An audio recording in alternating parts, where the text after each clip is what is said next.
have made my first $1,000 in my first 29 days. And I can definitely help you do that. Now, of course, I really believe that the stuff that I am going to teach you has the potential to make more than $1,000 because I've already made more than $1,000 since that last post.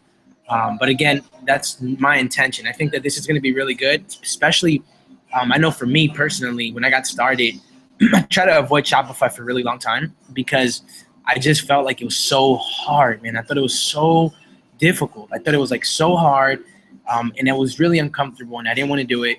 So I really like held off for a really long time. And how I got into Shopify was I decided to first start selling t-shirts, kind of get a taste of that. And then from there, I said, you know what, I think I'm ready to open my Shopify store.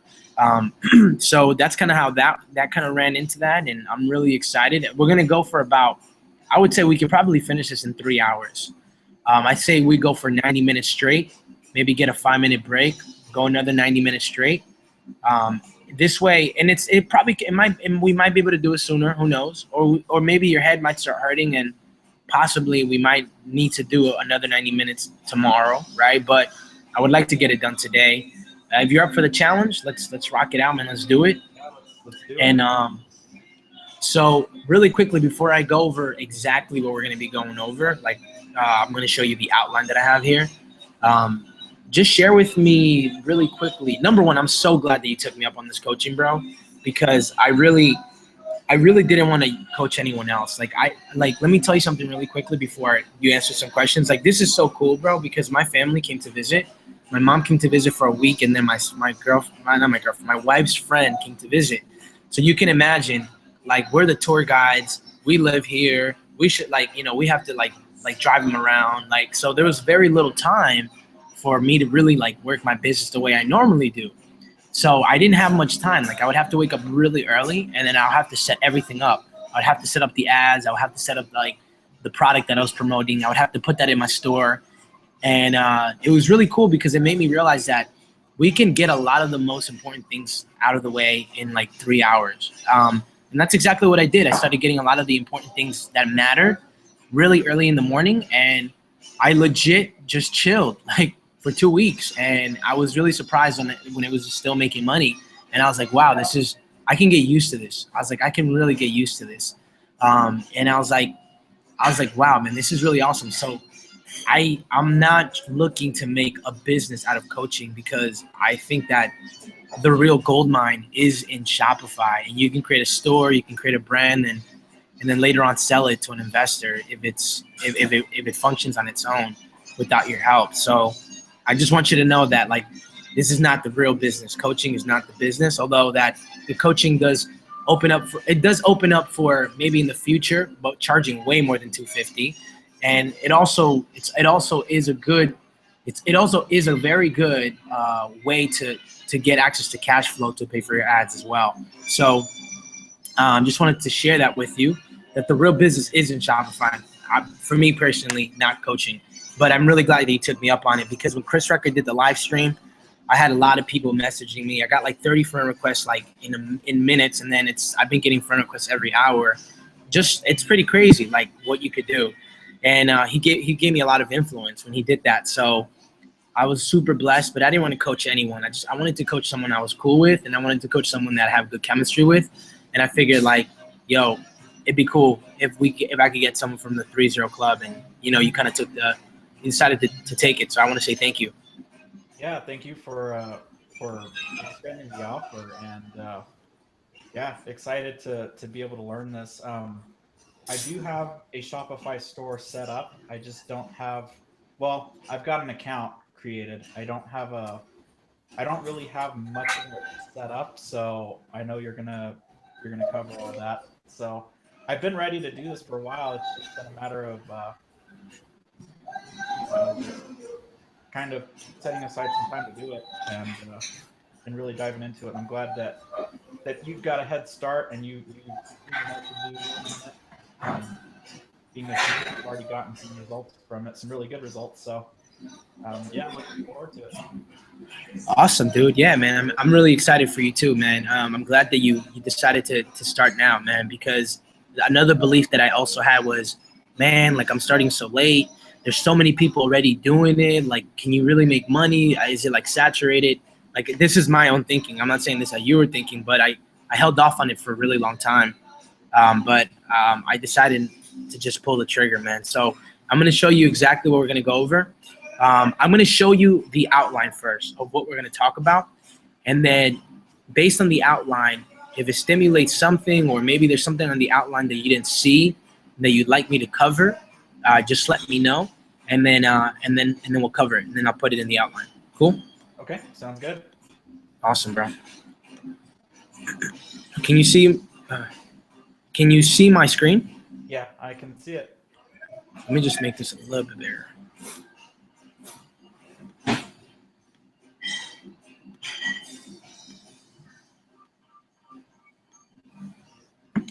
All right, so like the first thing we're going to be talking about is like the Shopify overview.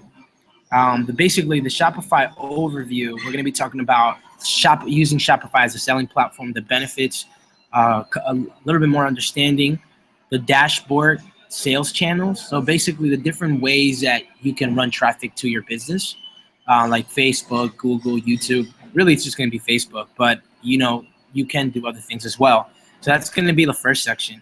The next section we're going to be covering is basically setting up your store. The next section is going to be setting up your store. So, damn it. Oops. So we're going to be talking about like choosing your Shopify account, which you already say you have one, so that speeds things up by a lot. Payments, shipping, checkout, and like your theme setting. A lot of people get stuck on this, like, oh, I don't know what theme to go with, blah, blah, blah. So we're going to talk about that. We're also going to be talking about how to source products. So this is really important because you kind of want to make sure like you figure out what products are, what products do you promote? Like, there's another question that a lot of people don't know. A lot of people sometimes don't know what products to promote. So we're going to be talking about sourcing products, and we're going to be using, we're going to talk about how to use Watch Count, AliExpress, Amazon, using Alibaba, drop shipping made easy, shipping basics, tips and warnings, things like that. We're also going to talk about product offers. So with Shopify, right, what's really cool is that you have multiple ways to make money. Okay, right now, how I'm making money is through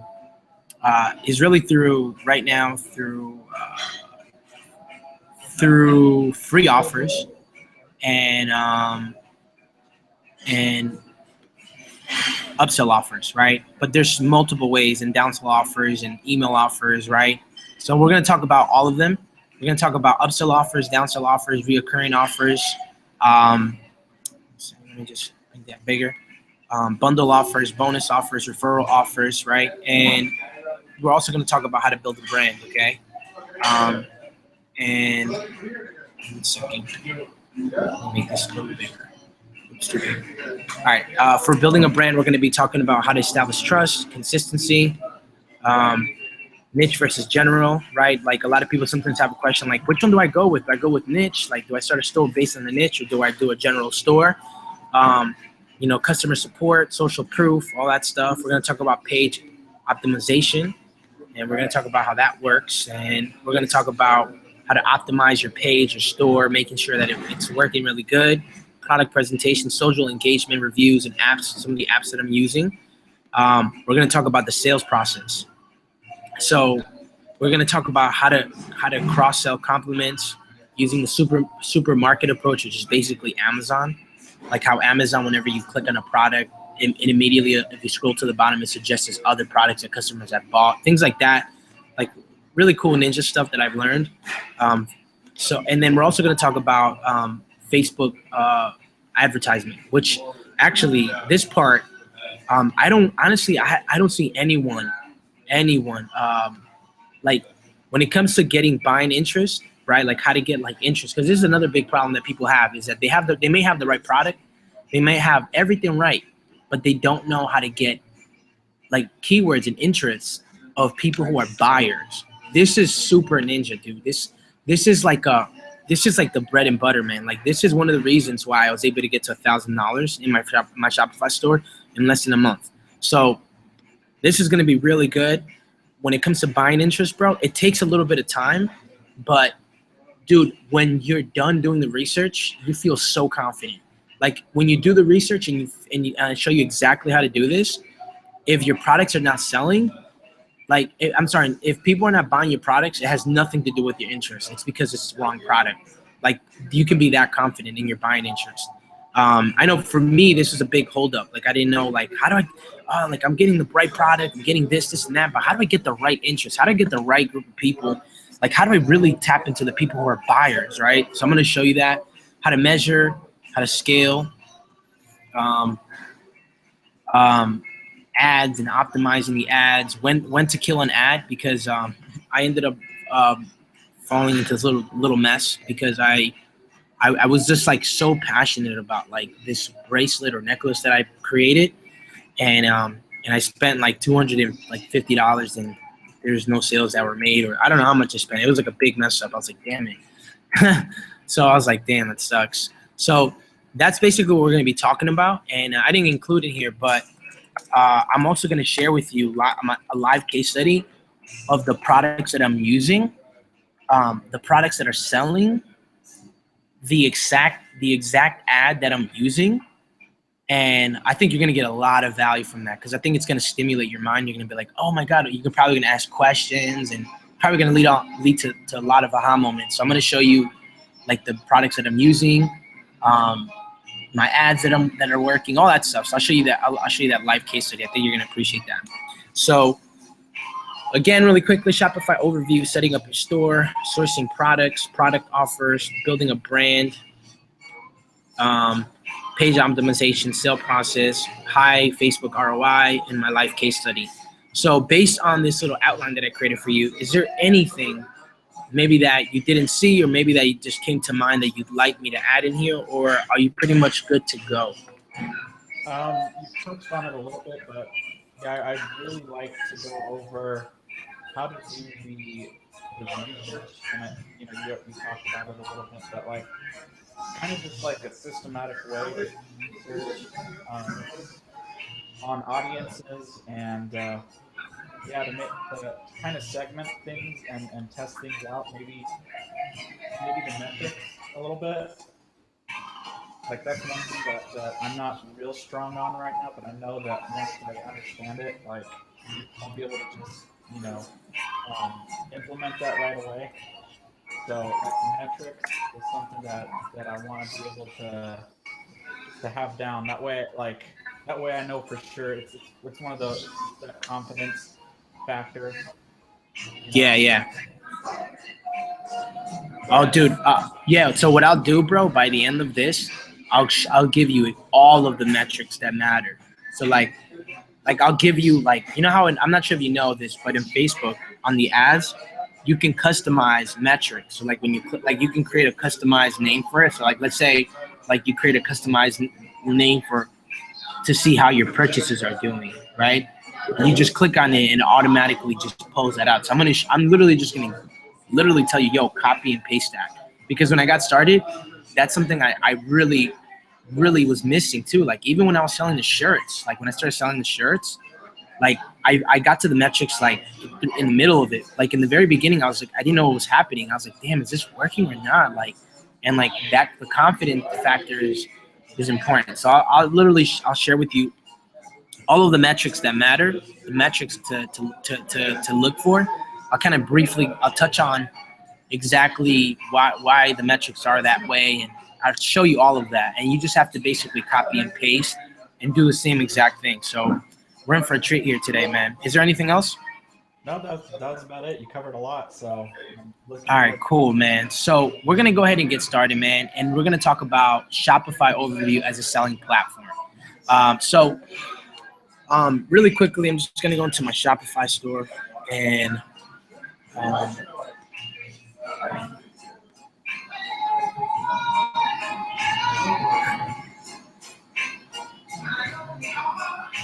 second really long. Are you still here? Yeah, I'm here. All right, cool, awesome, cool. So in the last 30 days now, or whatever, it's like been over $1,000, right? So we're gonna talk about as a selling platform, right? So like there's different like e-com stores, right? But what really separates Shopify from everyone else is that the way I like to see it is that they've made it so much easier for all of us. So like back in the day, like whenever you wanted to start up your own e-com store, like you really needed like to know coding, and if you wanted to optimize it, it would cost a whole lot of money and all of these things, right? And but now Shopify, what it basically has done, it's kind of like a ClickFunnels, right? Like ClickFunnels, you're familiar with ClickFunnels, right? Yeah. Yep. Yeah, so ClickFunnels, like in like things like lead pages, has given us marketers a leverage to be able to create these things that we need online without having to pay a coder or having to pay a web designer or having to pay people that are gonna like our costs are gonna go through the roof if we have to pay for them, right? So can you hear me? Yeah. Yeah, so you want to definitely you want just look at it that way, and just look at it that way really. So look at it as a way where it's kind of like ClickFunnels really. You're getting leverage from this, right? And that's what Shopify does. And one of the reasons why you have leverage, right, is for a couple of reasons, right? Because if you look at my store, right, like let me just start showing to you as that's loading, right? It's literally given me like the ability to really just they just literally put this together for me. It's pretty simple, it's pretty easy, like I didn't have to do any coding. There's stuff right there, and it looks pretty legit, it is legit, and it's given us a lot of leverage as marketers to do a lot of things for our business, right? So another reason why the platform is really awesome is because you have things like apps, right? So the way you want to look at apps is that these apps, which I'll go over later, trust me, but the cool thing about this is that these apps basically help us. It helps us optimize our business. It helps us optimize our store, right? So it's really cool because the way you want to look at it, I'm not sure if you ever watched Pokemon. Have you ever watched Pokemon before? I haven't, but I've seen the little cards and Okay, cool. Video games. So like the Pokemon, or like have you ever seen the movie Gremlins? Yeah. Gremlins. Like if they got water, they would evolve, right? Right. Right. So like the way you want to look at it is kind of like that, except not your story's not going to turn into like your story is not a gremlin, but it's really like an evolution. Like your store can evolve as you evolve. So for example, as you start to learn more stuff, you can begin to start putting apps into your store that begin to leverage and create more sales for you, that begin to optimize your page. And back in the day, you couldn't really do that. So like, for example, I'll give you an example. So like something like this, it's called Abandonment Protector, okay? So when I started my store, I didn't have this, but this is really cool because this Abandonment Protector, okay? And I'll go into the other apps later, but this Abandonment Protector, what it really does is that whenever someone leaves my store, all right, whenever someone leaves my store, it sends 3 emails, okay?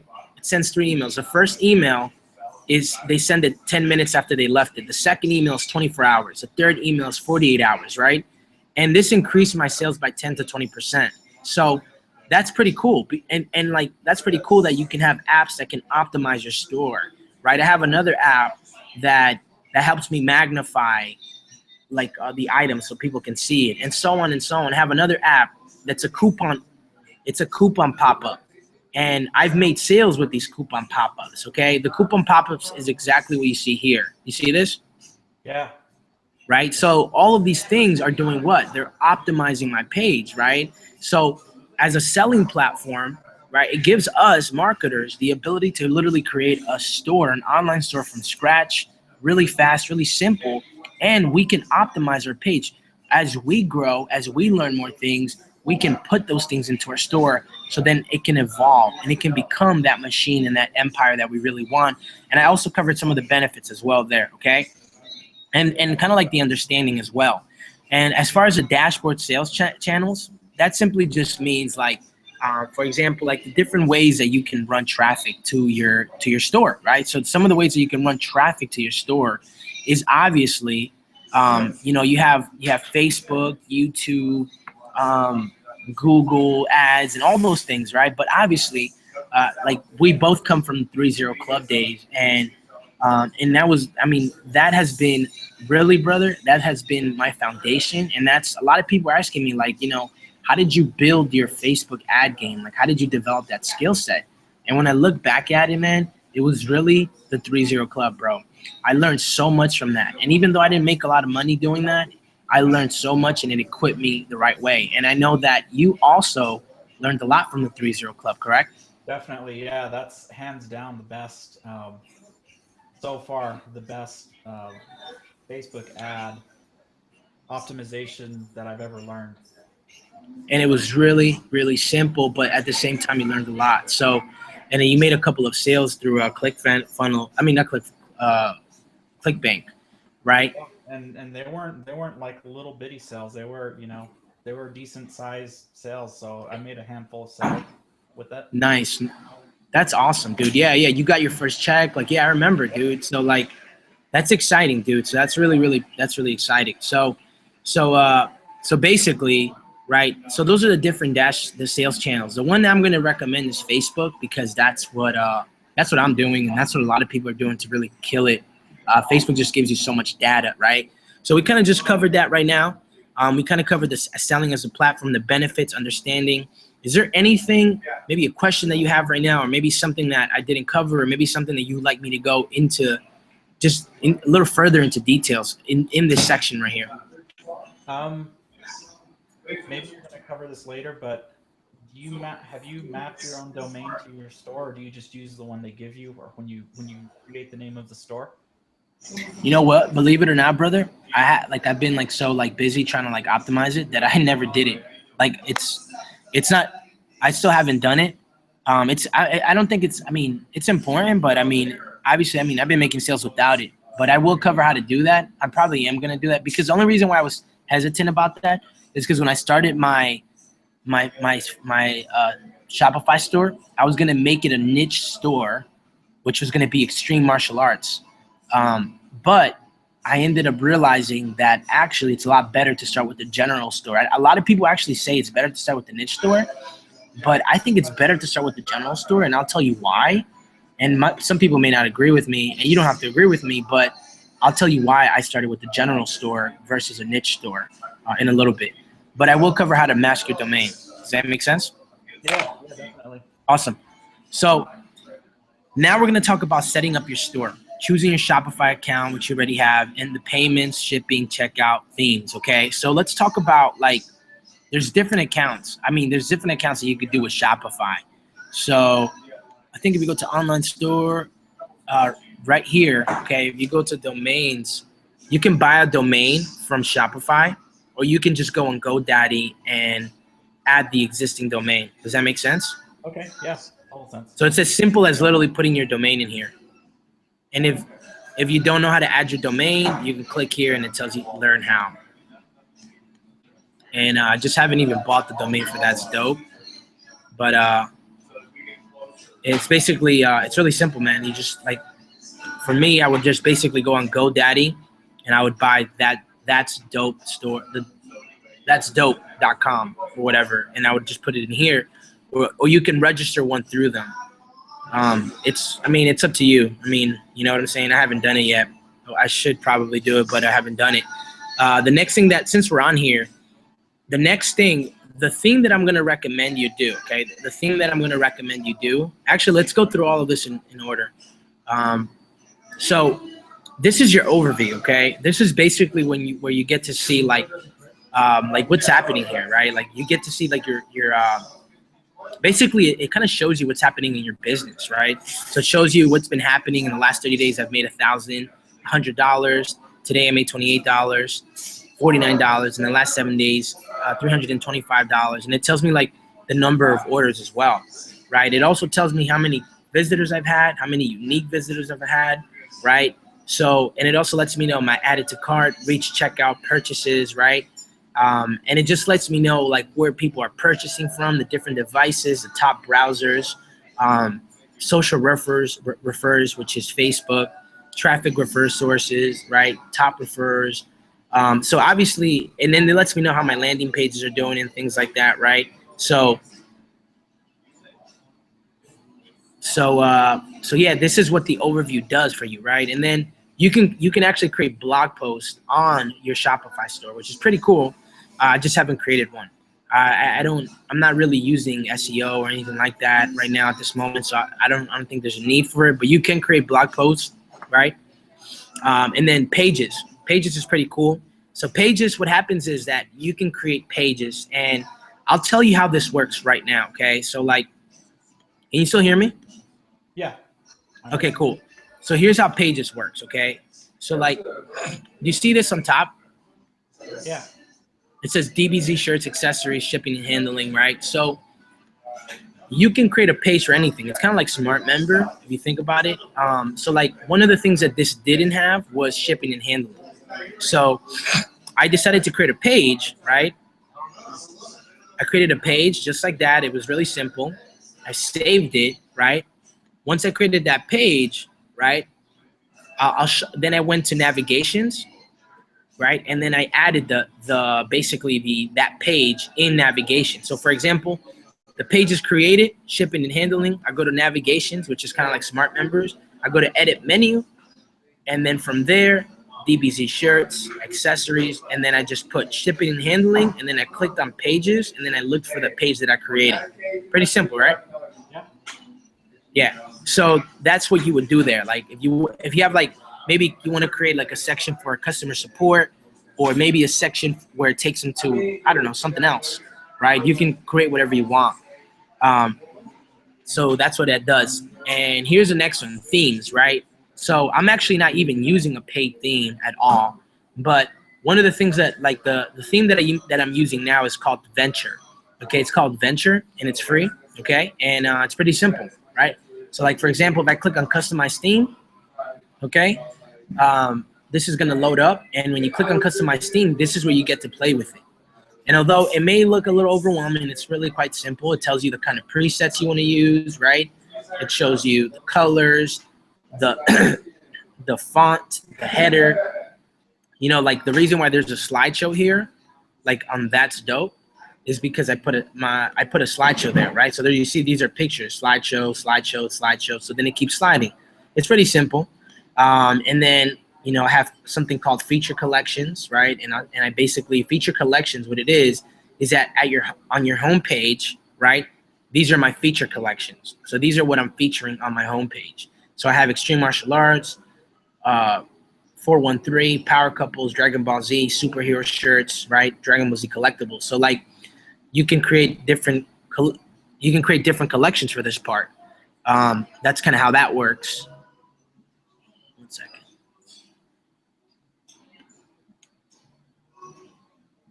Can you hear me? Yeah. All right, cool. So, so this is the collection that you can do here, right? This is a collection.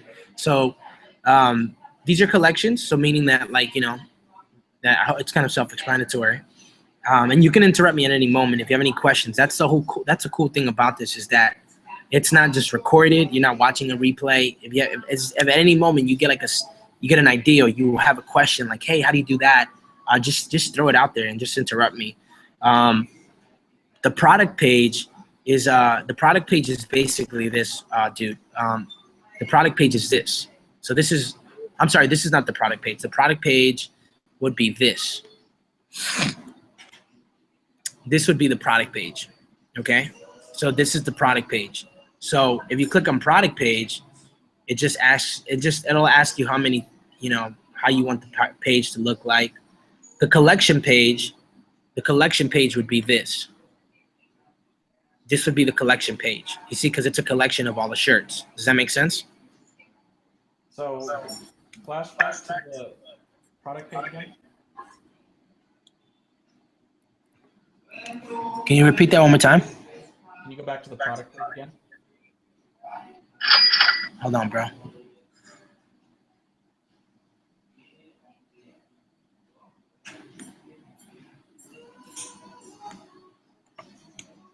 Can you say that again? Can you go back to the product page? You want me to go back to the product page? Yeah, I just want to see the difference one more time. Okay. This is the product page.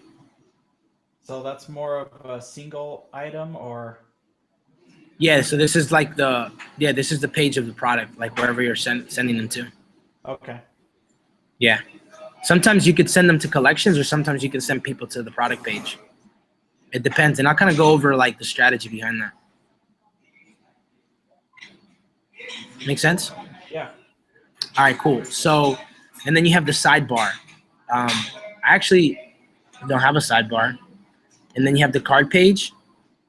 You can click stay on current page, or, you know, social media. You can actually put your Facebook fan page on here. I haven't done any of this actually, because I have a general store and I have multiple fan pages right now. I'm still building the brand. Eventually I will create just a fan page for this store, but you can actually put it in there. So that's basically it. That's what this one does. You can use Venture, and if Venture is too difficult for you, another one that's really good is actually called Brooklyn. It's called Brooklyn, and it looks like this.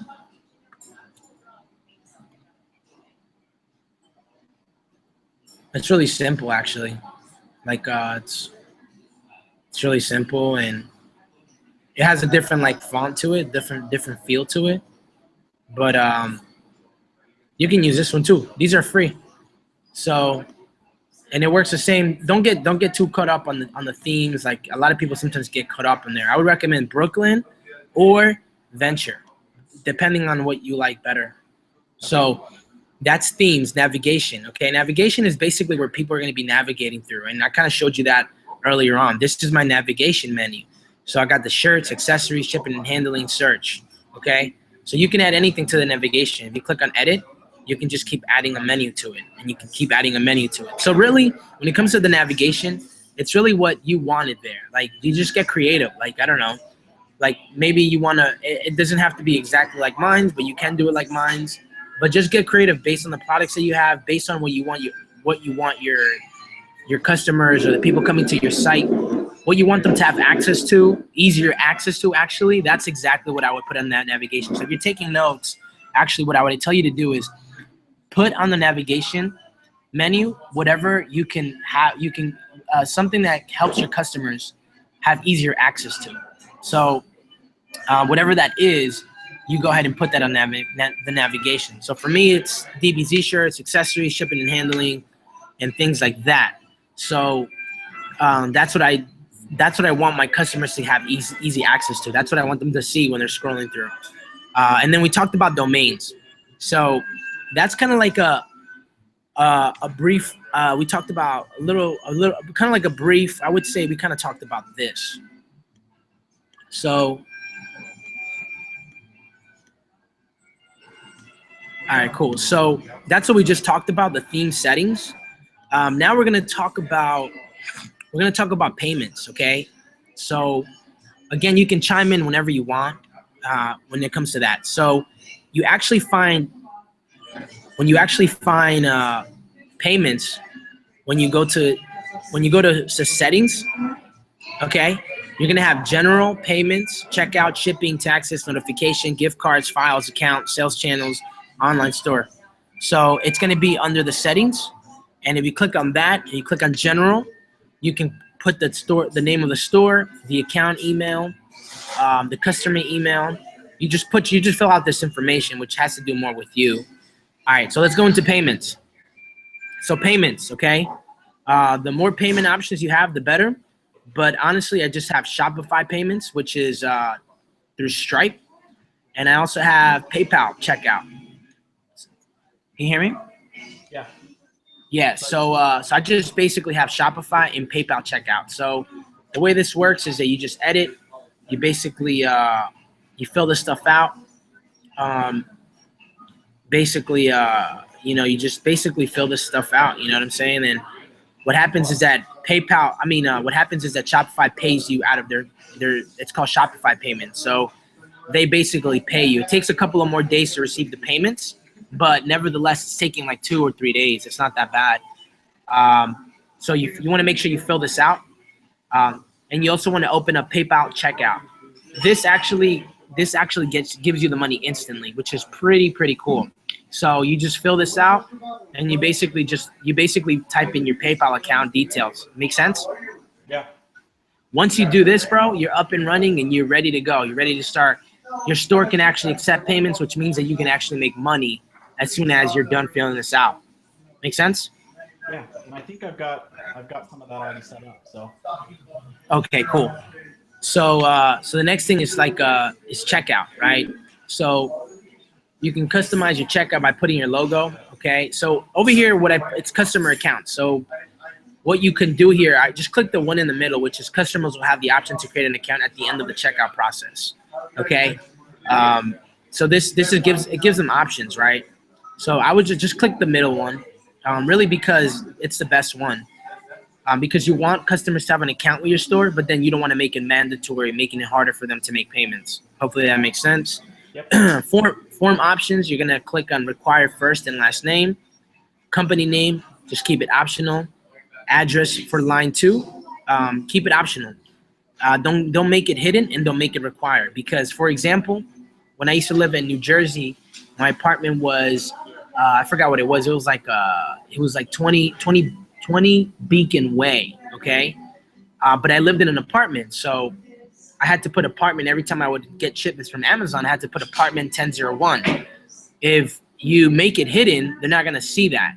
So you make it harder for the customer.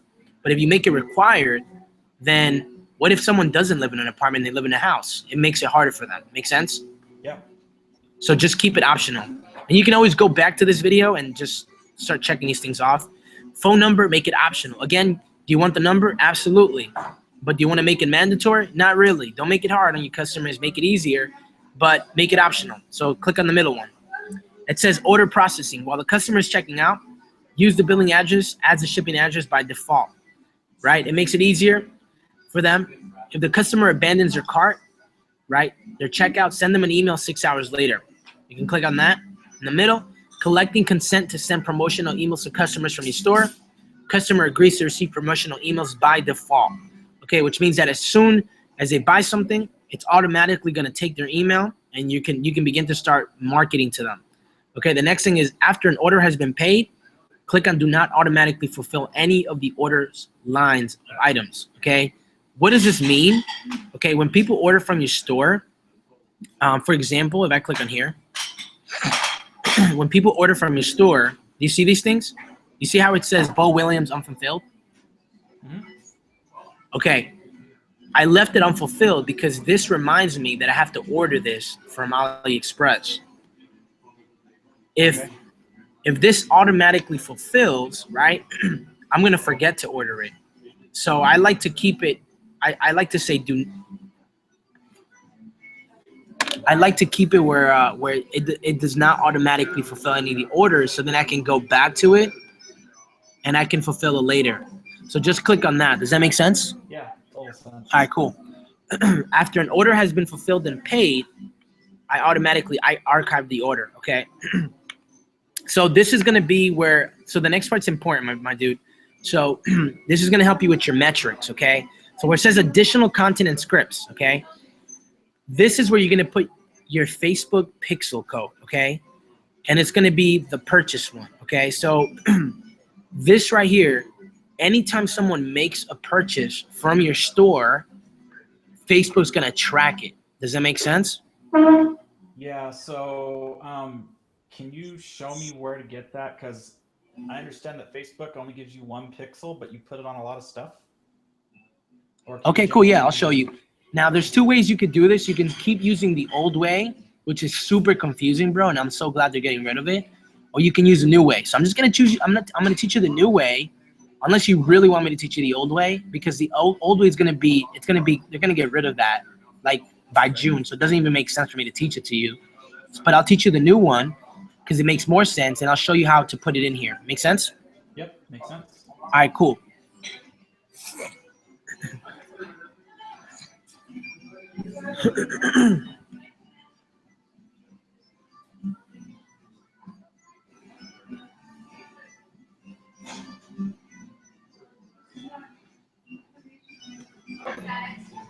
Hold up. Oops.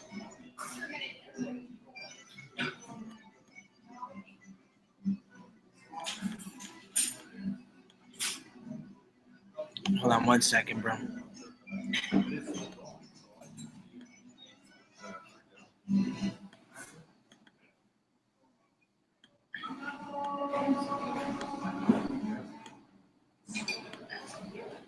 All right, so you're gonna go to your manage ads, account, Okay. okay?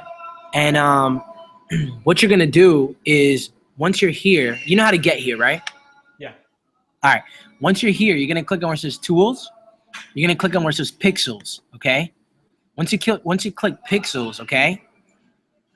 Do you see over here on the right corner where it says pixel, Cassandra's pixel, and then this little number right here where it says ID? Yes. Okay, cool. This is your pixel ID. So this is what we want. We want the Cassandra pixel, okay? So how we get our pixel is very simple. We click on actions and then we see view pixel code. And now it gives me my pixel code. Does that make sense? Yep. There's one more step to this, okay? Because you're only using one pixel for everything, to track everything, your purchases, your add to carts, your clicks, your click-through rates, for everything, okay? There's one thing that you have to do. So this is your Facebook pixel code, okay? What I encourage you to do so you're not going back and forth to Facebook is put it in a file so then you can just get access to, okay? So like this is my pixel code. Like you get it from here, but I would recommend eventually you save it so you could get it. So this is my entire Facebook pixel code, okay? Okay. So I want you to follow me. And if you get lost, you let me know, okay? As soon as I have this Facebook pixel, what I'm gonna do now is I'm gonna go to this store, okay? Now, what Facebook pixel am I supposed to put here? The one that you just copied into your notepad? Yes, very true. But remember, it's all the same pixel. I'm sorry, a better question would be, what is the intention of this pixel in the specific, in this specific little box that I'm going to put this pixel, what do I want Facebook to track? People that actually purchase? Purchases, right? So that's what I want Facebook to track, purchases. So, right, this is my Facebook pixel, but if I put this in here just like that, it's not going to track purchases. There's one thing that I have to do, one more thing. So pay attention. So over here on the bottom, you see where it says add conversion tracking? Yeah. Okay, on the bottom, Facebook is giving you a little snippet of code that you need to put inside of this pixel so it can specifically do the action that you want them to take. Make sense? Yep. Great. I'm going to scroll down to where it says purchase. Do you see that? Yep. Can you hear me? Yes. All right. Do you see this code right here? Yeah, I see it. Okay. So what I'm going to do is exactly this, okay? I'm going to walk you through exactly how to do this. I'm going to open up a new one, okay, just for testing purposes.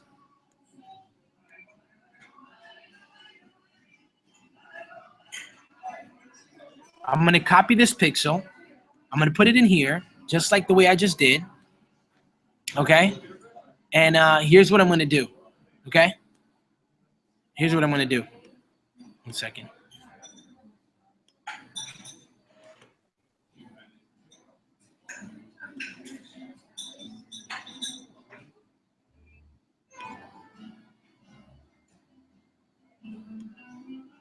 Okay, so this is what I'm going to do. Okay, this is a new pixel I just took. I'm going to go to where it says purchases because that's what I want Facebook to track. I'm going to copy this code. I'm going to copy it. I just copied it right there. And now I'm going to open up the new pixel. So this is my new Facebook pixel code, okay? Okay. I'm going to add it in there. But really quickly, before I do, just want to make sure how this one looks.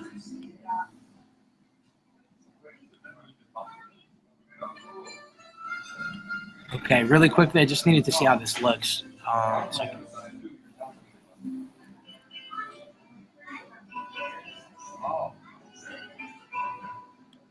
Okay, so I'm just gonna go right there. I'm just gonna space, okay? So one more time. I'm gonna just space this twice just to bring the script down. Do you see what I'm doing? Yeah, I see it. Okay, space, and I'm gonna give myself a little gap right there. And I'm gonna insert the new purchase, the little snippet of code inside my pixel, my entire pixel code. Does that make sense? Yep. I'll do it one more time. Okay? This is how it normally looks. All right, this is how it normally looks.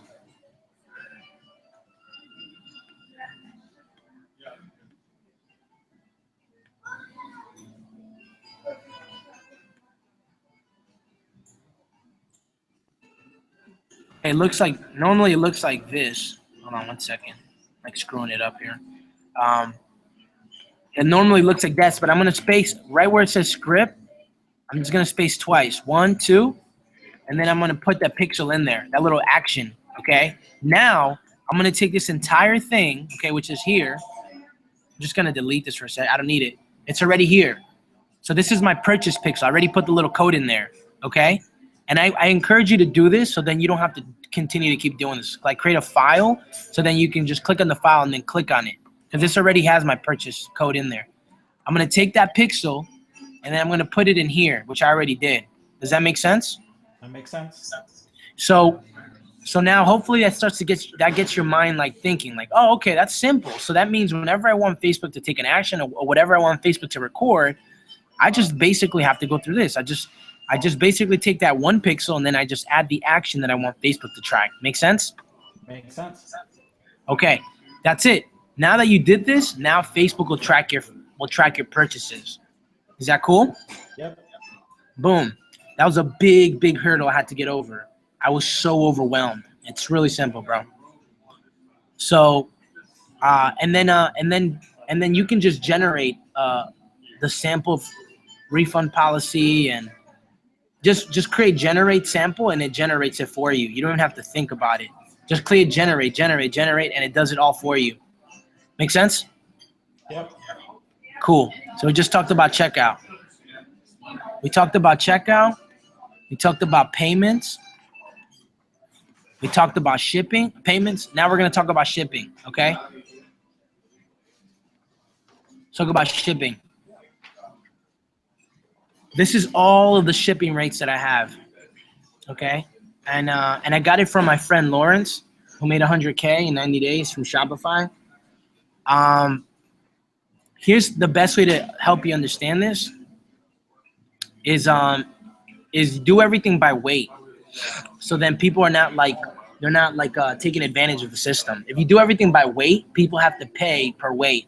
Like for example, if you do everything by weight, then they won't take advantage of your store, which people took advantage of a product that I had that I was giving away for free. And they bought a whole bunch of them, and they only paid shipping once. And I was like, damn it. And I ended up hurting me a little bit. Make sense? Uh-huh. So do everything off of weight, okay? Really quickly, bro. I'm gonna just record this since we're recording. I hope we're recording. Are we recording? That would suck if we're not. Yeah, we are. We are recording. I'm gonna honestly, bro, just copy and paste this, bro. Like, someone hooked me up. I'm just passing it forward. I didn't understand what the hell this meant. Just copy it. Okay. It's being recorded, so you can kind of you don't have to be like, yo. Okay.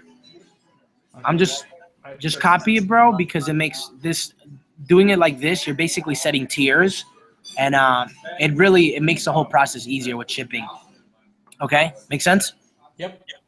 So Can you scroll that's down? another hurdle I had to overcome because I was getting overwhelmed by that. But then someone hooked me up. So Can you scroll to? hello? Can you kind of just scroll through that again, and I'll take some screenshots? Yeah, for sure.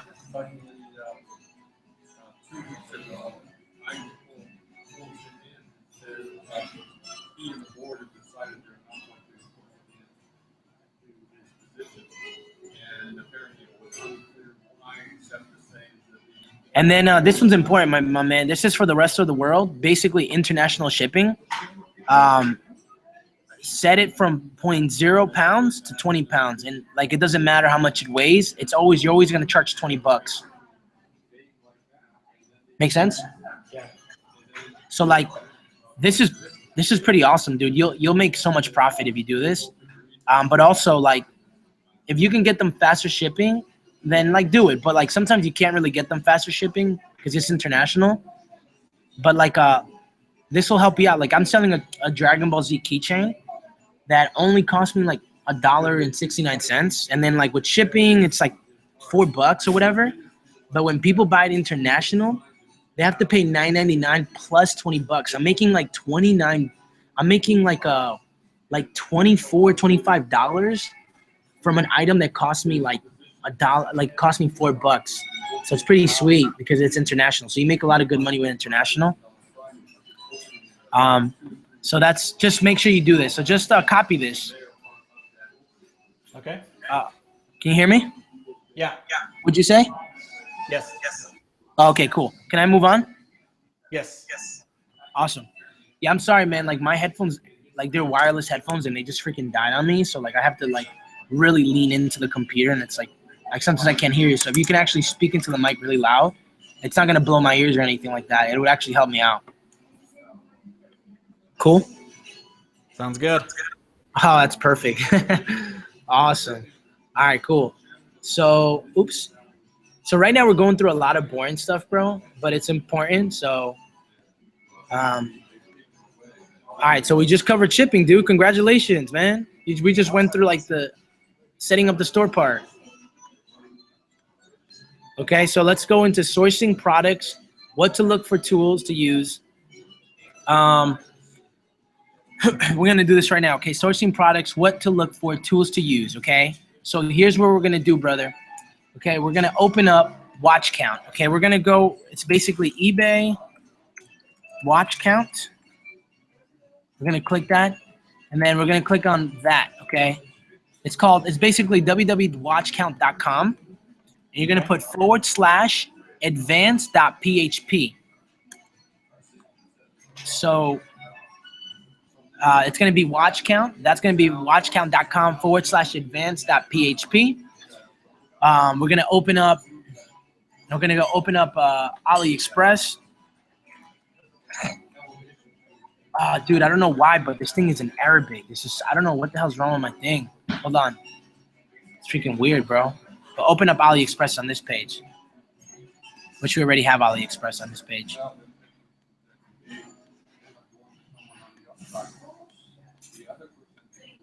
All right, cool. So we'll have watch count on that page.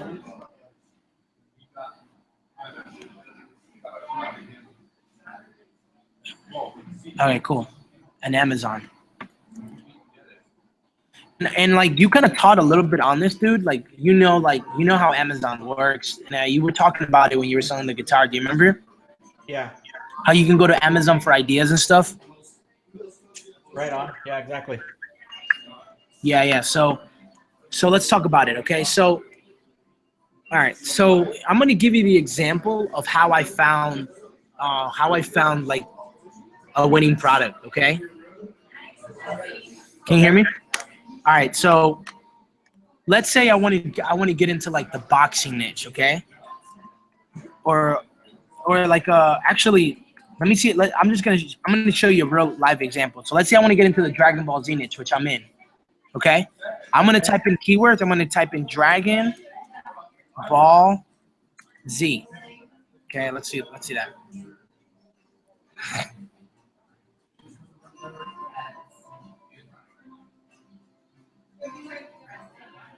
Oh, perfect. Let me see this right here. Actually, I'm gonna put in. There's a bunch of Dragon Ball Z stuff here. If I put in Dragon Ball Z shirts, let me see something.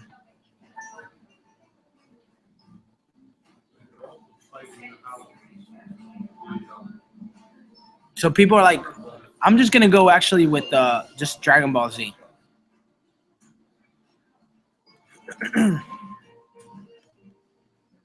And they basically, so here's what's happening here, okay? It's actually just give me another idea. So over here it tells you the watchers, and over here it tells you the sales, okay? So normally you want to make sure that the watchers are actually a little bit bigger. The sales are bigger than the watchers to see if it's a good product, okay? That's one way that you could do that, okay? This is like actually the sales are lower than the watchers, but This is not bad, okay? Normally what you want to go for is you want to have at least 1,000 sales, or you want to make sure that the ratio is a lot bigger. So for example, like if it's not 1,000 sales, like maybe like the watchers is like maybe 200, but it has like 600 sales. That's a pretty big ratio. That's an example, okay? So let's take a look at this one, okay? This one actually, this is one of the pendants that I'm selling, okay? This is something I'm selling. So here's a keychain that I'm selling. So it has 345 eBay watchers and it has 504 sales. So it has more sales than watchers, right? So I'm gonna click on that. And what I'm gonna do here is I'm gonna just take Dragon Ball Z and then I'm gonna put keychain pendant. I'm gonna actually look this up on Amazon. Let's see if they have it. Keychain pendant. And actually Amazon, I don't think they even have it, but actually they do have it, okay? So Amazon does have it, and as you could see, 176 people order it, okay? Which is pretty cool because it lets me know people are buying it, right? People are buying it, and people on Amazon selling it for $9.99. So I'm like, okay, people are selling this, okay? Interesting. So I'm gonna click on if I click on here, 176 sales. I'm gonna start looking around and I'm gonna be like, all right, like interesting. This is pretty cool. And I'm gonna go to the reviews. I'm gonna see what people are saying, right? Like I want to make sure that they have more. I want to make sure they have more positive reviews than negative reviews. So the way I do it is that I take the first five. I take the first four. So 47% 5 stars and then 9% 4 stars. So as long as it's over 50%, I'm gonna pretty much sell it because I think that it's pretty good. So there's a couple of people who are just like, you know, who obviously like didn't like it. But for the most part, if I start looking through this, a lot of people loved it, right? They gave it good reviews. That's one way, okay? So now that I know that it's on, now that I know that people are buying it on watch count, people that are buying it on watch count, I'm gonna go, I went on Amazon and I see people are buying it on Amazon as well. Now I'm gonna go to AliExpress, okay? I'm gonna go to AliExpress, which is this. And I'm gonna type that in there. Dragon Ball Z keychain pendant. I think that was it.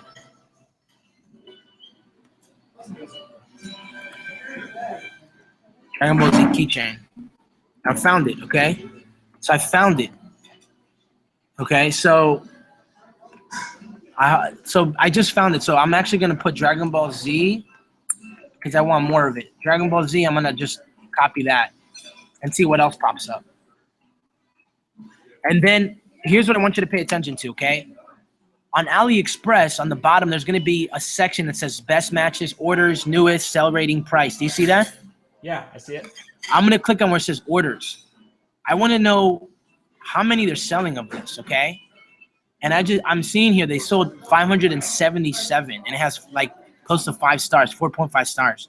So that means that there's people ordering this. That means that the marketplace likes this. That means that people are buying this. That means people are probably selling this on Shopify. So I'm gonna click on this, okay?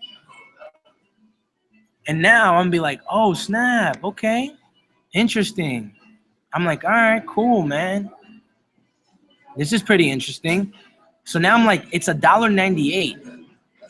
Okay, it's $1.98. I can probably flip it and sell it for what Amazon's selling it for. If you looked at Amazon, Amazon's selling it for like $9 or whatever, right? Whatever they're selling it to, I can definitely flip it, right? So, oh, shoot. All right, so this gives me an idea, right? This gives me an idea. So this gives me an idea, and you can do this for anything really. Like you can do this for like the golf niche, but I'm just gonna show you real examples of what I'm doing. Okay, this is one way that you could do it. Okay, I'm gonna show you a whole different way in a second. But basically, this is a way that you can do it. Okay, because we're on this topic, another way that you can do it, bro. Okay, that really works well. That really solidifies the deal. Actually, how I did this, I didn't do it this way exactly. I've done other things this way, but obviously I did do the AliExpress. I wanted to make sure that it had a lot of orders. So you want to order from merchants that have a lot of orders, okay? A lot of orders, a lot of good feedback, okay? Like you can order from other people, and other people actually charge way more, $6.99. But some of them are expensive, some of them are less cheaper, but you want to order from the place that has the most orders, because that kind of makes them a good merchant. It's like a good sign. Does that make sense? Yeah. All right, cool. So how I discovered this, bro, is I actually did some snooping around on Facebook. Okay, so this is a little different than what a lot of people teach, but it's a little different than what people teach. But I was on Facebook, right? And I just typed in like Dragon Ball Z. Okay.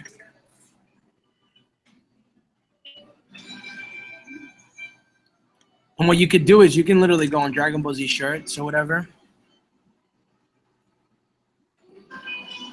Like some of these people are selling stuff, right? They're selling stuff or whatever. Like you can, someone's selling this. Like, let's see where this takes you.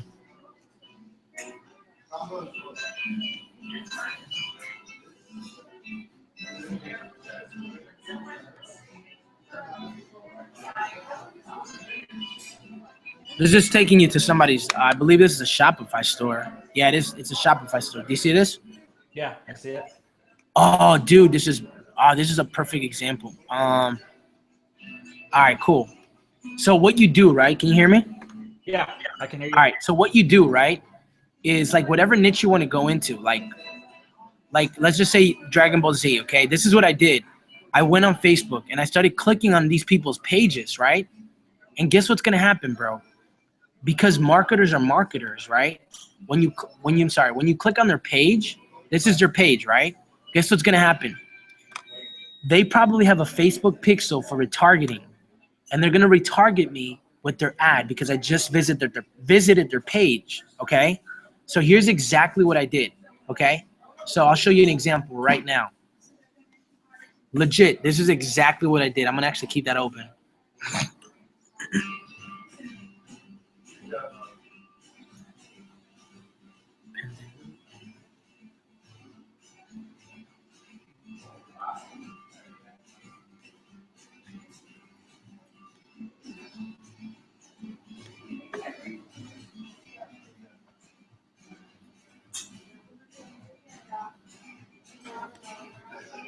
Okay, so let me kind of like tell you exactly what happened, right?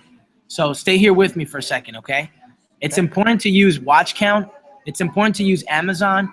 It's important to use AliExpress. I do most of my drop shipping through AliExpress, okay? Actually, I do all of my drop shipping through AliExpress. I use watch count and Amazon as resources to figure out what products are selling.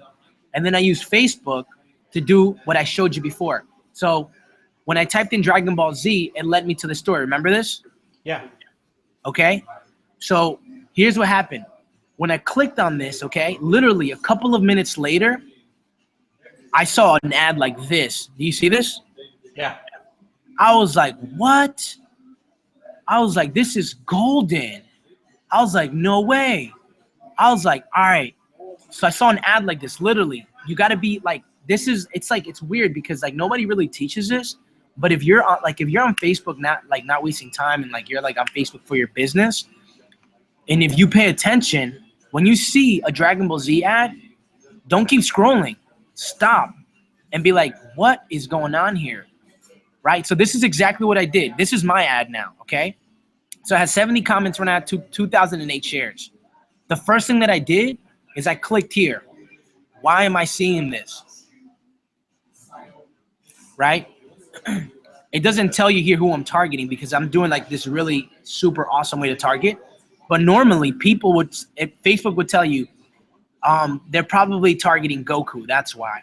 So this is important to do because then you can actually see who people are targeting. Okay. The next thing that I did is I clicked on comment. Okay. And I started praying view previous. I started doing this. Actually, let me just click on here. I clicked on it, right? Right. I opened it up.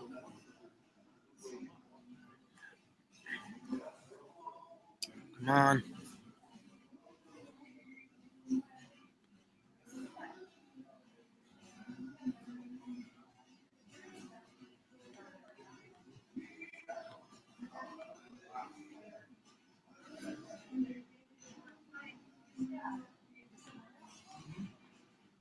I'm sorry, I don't know what happened, but this is what I did. I opened it up. 1 second. You can see that, right? Yeah. All right, dude. This is where the ninja targeting gets in, okay? I opened it up. And if you have a MacBook, I'm not sure. Do you have a Mac? Yeah, that's what I'm on right now. Perfect. If you click Command F, did you see what just popped here? I'll do it one more time. Command F. You see that? Yep. Okay, what I'm going to type in is for words that say something like bought or ordered. Okay, let's see. I have two there. The same one. Want this. Want.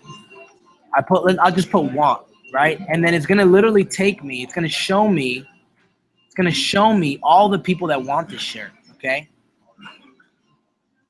So it's literally telling me I want all three. I want the Piccolo one. It's literally highlighting the ones that people want. Like I want one. I want one. I want one. I want one. I want one. Maybe I put love this or love or need this. Okay.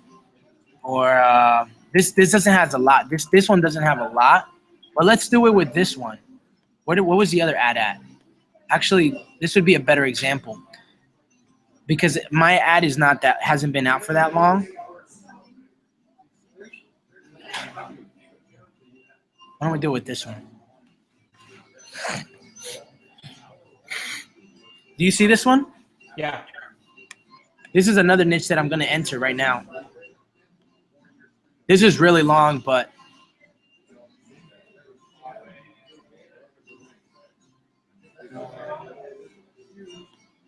all right.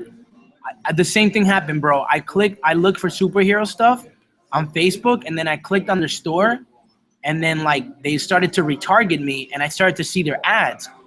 This is the best way to reverse engineer something. So you already know it's working. You don't have to like waste your money. You don't have to be like, oh, let me test this. Okay. Like if you see something like this, Aaron, don't you think that, yo, they're probably selling stuff? Would you think that? Definitely. Right? Look at all this stuff that they have. I'm going to do the same thing. Let me type in ordered. Okay. So this person said, I bought 3 of these shirts. Okay. Boom. Another person. I ordered 3 medium shirts. I ordered 3 of these shirts. I ordered 4 shirts. I ordered a torso. I ordered 1. So like, do you see how I was just able to scan through these comments really quickly and find people who bought stuff already? Yeah. So when I do this research, now I'm not just like, oh, it has a lot of engagement, but I also took the next step and I looked through the comments to see who bought. Okay. A couple things that you could write here is like bought. Okay. See, use words like bought. I ordered this. I love this. Like things that people are already saying that they got. So like, let's see the word bought. I bought, right? Like people are basically saying they're bought, right? Order, let's see, love this, love, I love these shirts. So people really, this is literally the marketplace is saying, yo, I would totally buy this, okay? So now knowing this information, this starts to give you more confidence and makes you go, oh my God, interesting. Let me see if I can sell the shirt too. So what am I gonna do? I'm gonna go on AliExpress, I'm sorry, and I'm gonna type in superhero shirts. Superhero. Boom. So now, dude, I just figured out. I'm gonna click on where it says orders. Okay, remember orders? Orders. Yep. Now, dude, I can get these shits for $4.64. And look how many people have ordered. Over 1,000 orders already. Okay? Wow. What does this tell you? That makes you go, holy cow. I can create a massive ROI. Let me check something else. Let me check something else. Let me click on the store again. Let me see something. How much is he selling these shirts for? Dude, he's selling them for $24.95. That's not including shipping, okay? He's selling these for $24.95, okay? And he's paying only $4 to $6, anywhere from $4 to $6. Ain't that crazy? That is crazy. That is crazy, my friend, okay? So again, we're not saying bye to this, but if you go on watch count, I didn't find that shirt on here. Do you hear me? Yeah. I didn't find actually I probably could find superhero. So, but superhero shirts, let's see.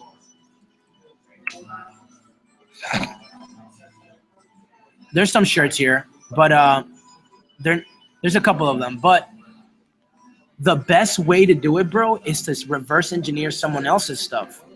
You know what I'm saying? Yeah. The sun shines for everyone, bro. The sun shines for everyone. Okay? It shines for everyone. So we're using watch count. We're using Amazon. We're using AliExpress. But we're using the power of Facebook. And we're clicking on people's store. We're doing a little snooping around. We want to model after what's working already. We don't want to have to make the mistakes. These people already made the mistakes for us. So once we do that, right, I go into the store, and guess what? Dude, this is going to be golden. So if you're paying attention, pay attention to this, brother, okay? Do you see how there's something up here that keeps ringing? Like you keep seeing like someone just purchased? Yeah. Okay, dude, this is so golden because now I can see the shirts that are literally selling right now. So like it literally is telling me the shirts that are selling. It's telling me what's selling in their store right now. He's selling this, a Captain America shirt. It's literally telling me all of these shirts. So now this is going to give me a better idea. It's going to tell me what shirts to put on my site. So now it's like, now I'm just killing it. Now I not only know the ad that they're using. Now I know people are buying in the comments because they said they bought. But now this person has an app that's literally look, someone just bought the Deadpool shirt 6 minutes ago. Okay? Why can that be you? Why can that be me? Right? So this little app, it's like an angel and a devil because this little app helps you like crush out. It's like a social proof ad, like a little social proof app. But if people like me and you get a hold of this, now we could see what's working in the marketplace. This is selling. This just sold an hour ago. Does that make sense? Yeah. So I can literally start building a store around products that are already selling versus trying to reinvent the wheel. Does that make sense? That makes total sense. Dude, I just gave you a little taste of just a little bit of how to create buying interest. I haven't even dove into the really good part, okay? But hopefully this is stimulating your mind. So we're using watch count, we're using Amazon, we're using AliExpress, but we're also using Facebook. And when we're using Facebook, we want to click on people's store. Why do we want to click on people's store? So you can see what they're actually selling and like what you just did where you could see in real time what the items that people are buying and to just kind of see the layout of their store and get ideas too. A Yeah. lot of different reasons. For sure, man, for sure. And also, when you click on their store, they're gonna retarget you, and when they retarget you, you can see the exact ad that's working right now. You got that? Yeah. That's huge, man. Don't forget that you got as soon as you click on their store, they're gonna be on the lookout because they're gonna be retargeting you. So you want to make sure that you're paying attention on your Facebook newsfeed. And as soon as you see that ad, just snap a picture of it, bro. Snap a picture of it. Right? So so that's that, okay? So cool. So let's see what we talked about. We talked about a lot of stuff. Okay, we talked about watch count. We talked about AliExpress and Amazon. We talked about drop shipping. Oh, no, we didn't talk about that. We talked about shipping basics. We didn't talk about that. We did talk a little bit about Facebook. A little bit of, we kind of give you the mindset. I give you the mindset for that. We slightly covered buying interest.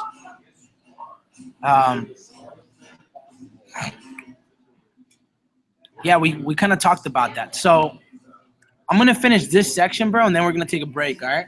Okay. All right. So so when it comes to sourcing to scale to Alibaba, it's basically Alibaba's like the brother of the father of AliExpress.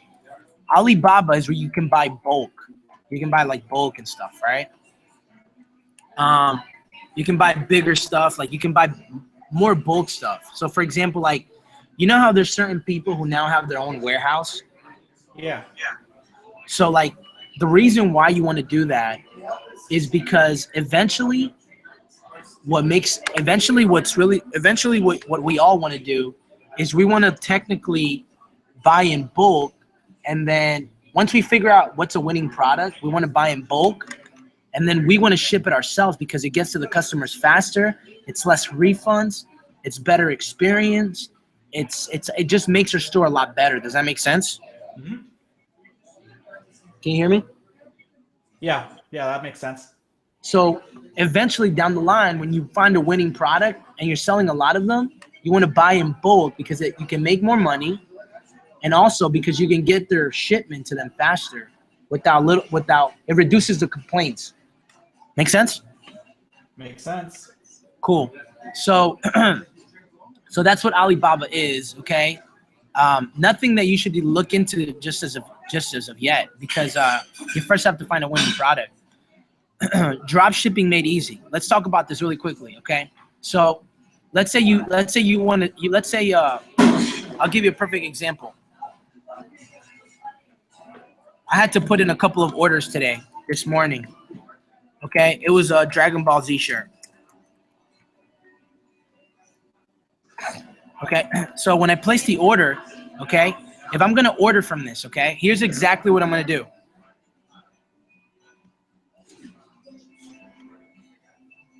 What did this person buy? He bought a Piccolo shirt, okay? Okay. Here's exactly what I'm gonna do, brother, okay? I'm gonna go to orders. This one needs to be fulfilled. So I'm gonna click on that. It's gonna tell me all the information that I need here. So this says US medium, Asian XL, okay? Most of these shirts are Asian, so basically Asian XL is US medium. I learned that because I modeled after someone's store. So if I look at, I'm gonna close some of this stuff out real quick.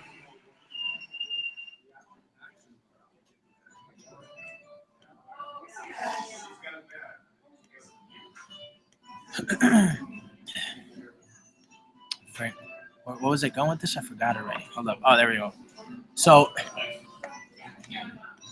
right. So this is the order I have to place. Okay. I'm gonna place it right now, actually. So you can get. Okay. So actually, I have to. They don't sell long sleeves of this one, but let me look for the long sleeve version.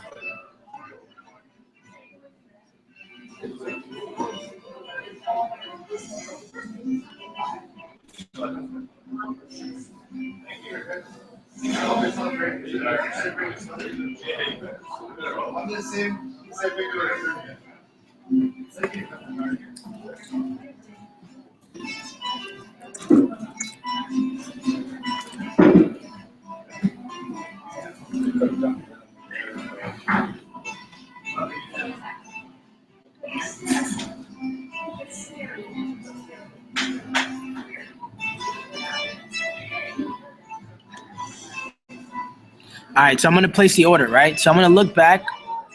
I'm gonna look for the. All right, so Piccolo shirt. It's a US medium, Asian XL. So I'm gonna look for the Piccolo shirt. Long sleeve, okay? It's Asian XL. Click on Asian XL. Cool.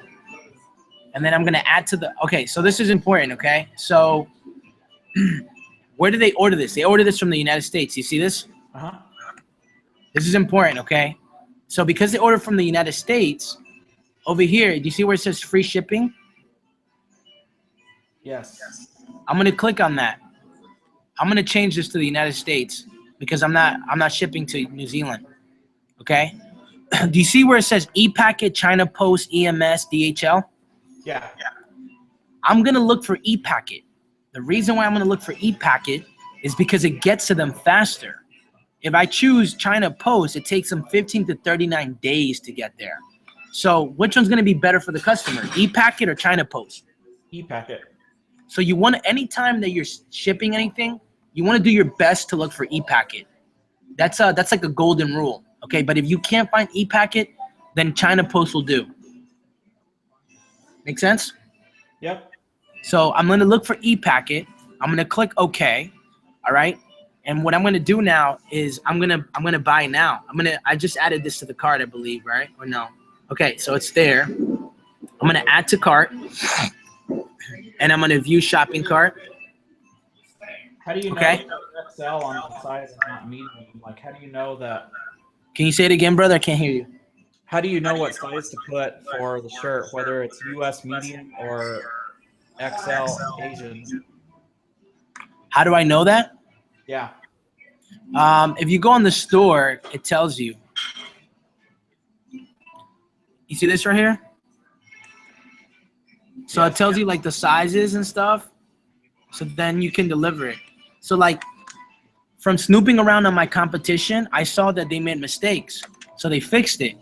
So when they fixed it, they basically put on their store like what Asian size converts to American size. Does that make sense?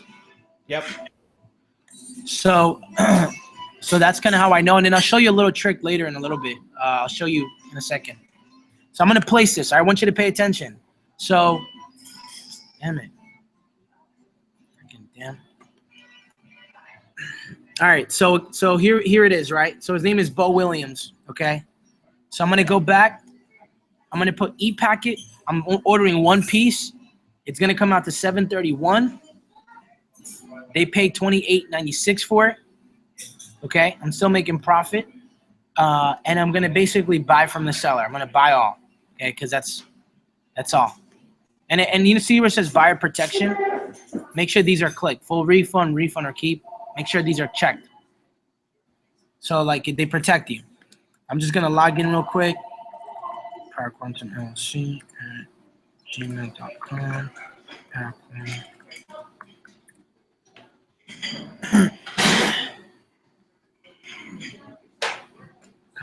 Come on.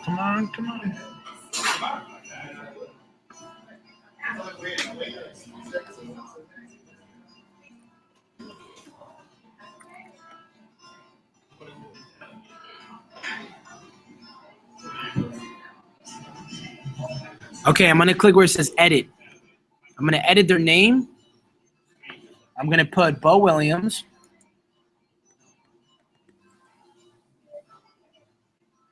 And then I'm gonna click on where it says edit.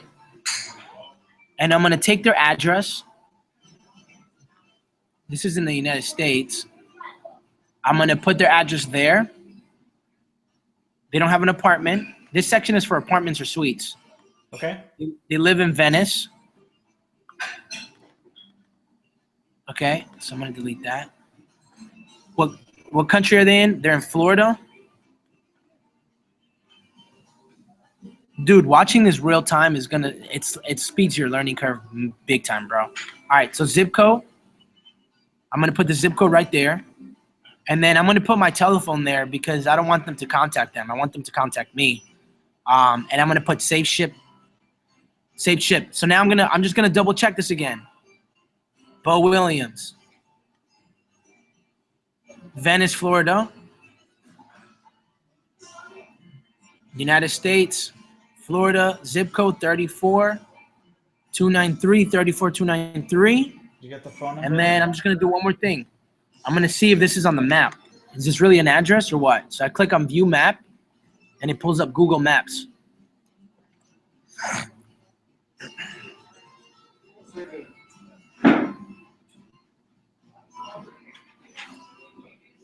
So it seems like it is a legit place, right? The house is right there. So seems like we're good to go, man. Seems like everything seems like it's a Did you get the phone number? what's up? Did you get the phone number? I don't want to put the number there because I don't want them to contact them. I don't want them to know that I'm buying it from AliExpress. Oh, right. And then here's what I'm gonna put. I'm gonna put do not put the receipt in the package. Why do you think I say that? Why do you think I write that? Are you there? So that they don't know that it's AliExpress that it's coming from? Yeah. I don't want them to know how much I paid for it. Oh, right. Yeah. So I'm just gonna double check this one more time. Bo Williams, it's e-packet. Perfect. Looks like it's good. All right, man, I'm good to go, man. I'm gonna place this order. Sounds good. Looks like I'm doing good. Just waiting for this to load. And I'm gonna pay now. Bam. Oops, damn it. Cool. And I'm gonna click on where it says fulfill item. And I'm good to go, man. Awesome. That's it. And then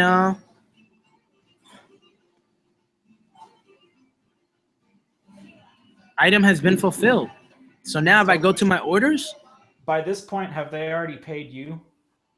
yeah, by this point they've already paid me. But it depends. It depends how it comes. Like if it's PayPal, then I get it immediately. If it's Stripe, if it's through Shopify payments, it takes like a couple of days before they transfer. But the money has been paid already. Does that make sense? Yeah, makes total sense. Cool. So you literally just watch me drop ship, which is pretty simple, right? Yeah, a lot simpler. I talked a little bit about the shipping basics, about e-packet and stuff like that. And then I kind of give you tips and warnings on not to buy from merchants who have bad reviews or people who haven't ordered a lot from them. Right?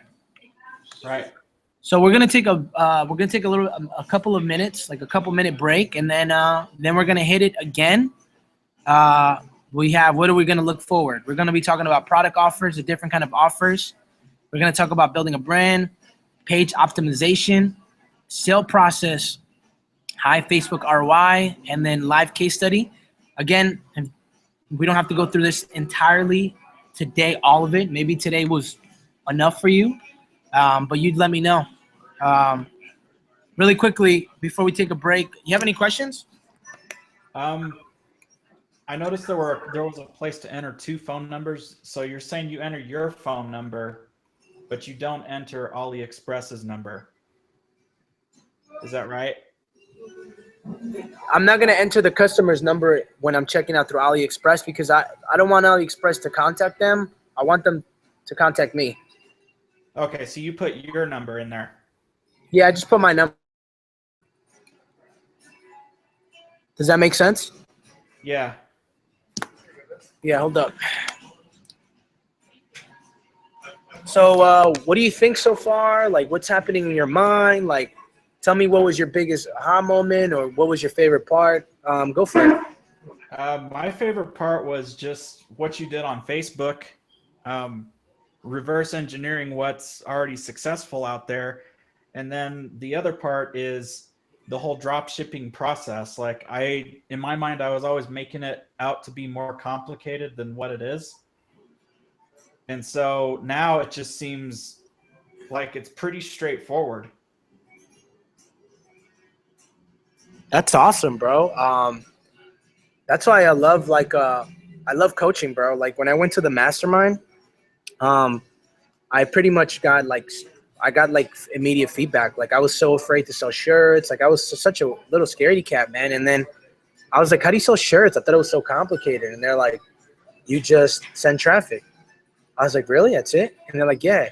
You know, sometimes we tend to complicate things, but it's really cool that you can literally witness this like live, like how it's happening. I think it was pretty cool. and it's going to save you so much time and money as well. So I just want to congratulate you for for deciding to make this investment. It wasn't cheap. And not everybody has 250 laying around. But I think I think it's a sweet bargain, man. Because by the time I'm finished doing this, I'm pretty much going to be super exhausted because I think that I'm just going to give you I'm definitely going to give you everything that I know, everything that's helping me up to this point.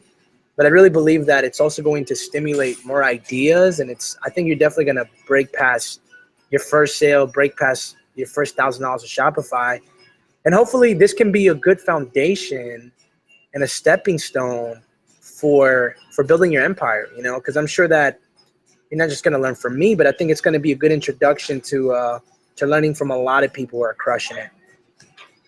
Yeah, definitely. I mean, I'm totally into all this stuff. It's cool. The technical aspect is really cool, and then just the fact that it's so user friendly. That's Yeah, man, it's really cool, dude. I'm excited for you. So we're gonna take a break. But before we do you want to continue? Do you want to set up another time? Maybe this was good enough for you to digest on. What's your take?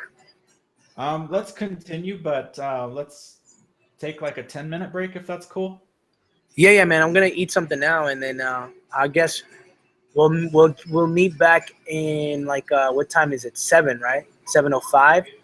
We'll Yeah, meet back in let's say 9. Let's say 7:20. 7:20, good. yeah, 7:20 is good. All right, man. I see you in a little bit. Okay.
Can you hear me, brother? Yeah. Awesome, man. Ready for the second part? Yeah, definitely. Cool, man. Did you get any other aha moments while you took a break? Um, I just basically was kind of mapping out what all I need to do. Because I don't have an AliExpress account yet, so I need to set one of those up. And yeah, I kind of wrote down a list of some niches I might want to look into. So That's exciting, bro. Excited for you, bro. So that's good, dude. That's good. Yeah, man. I really believe that if you implement everything, that you're guaranteed to make a sale this week. A sale's pretty big because a lot of people spend a lot of money on Facebook and they never get the hang of how to turn Facebook money into real money. And that was my problem for a long time. Even when I was doing the 3-0 club, dude, I wasn't making any money from the extreme martial arts because the reason why I wasn't making any money is because I thought that the UFC niche was an audience that liked fighting. So I tried to sell them fighting gear and stuff like that. But I realized that they're more so like the audience in the UFC is more fan base than actually, because they're more fan base. They don't want to buy gear. You know what I'm saying? right, they're not participants, but they just like watching it and they're fans of it. Perfect. Exactly. So I like when I was doing the 3-0 club, dude. I was failing miserably, dude. But you know what? What kept me in the game was like nah, man. Like I'm sharpening my skill set. Like I'm learning. Like how many people don't know how to get .003 engagement? I was like, I know how to do that. I know how to get likes.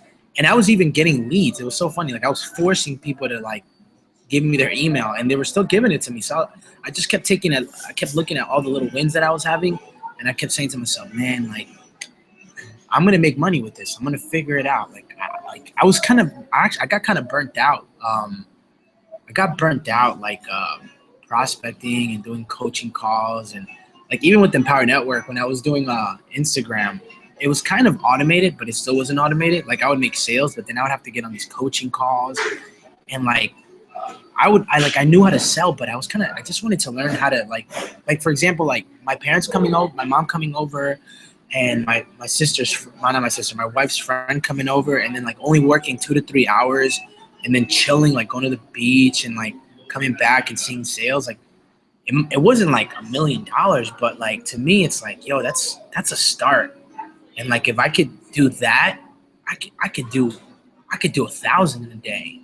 And like to me, I started to realize like my time is more valuable than just doing these coaching calls, and even doing this now. It's like that's the reason why I don't want to turn this into, like, I really want to stay away from turning this into coaching, like a one-on-one coaching business, because I've kind of been burnt out, like just from doing nonstop coaching calls. And then I was an iPass coach, and that was like just closing mad people. Like I sold like $100,000 worth of products when they opened iPass when I was in a coach. But dude, I mean, it really burnt. That really put the cherry on the top. Like I really got burnt out doing that, and then I started my own coaching program, and then I got burnt out that too. Like, and then like Shopify, I don't know.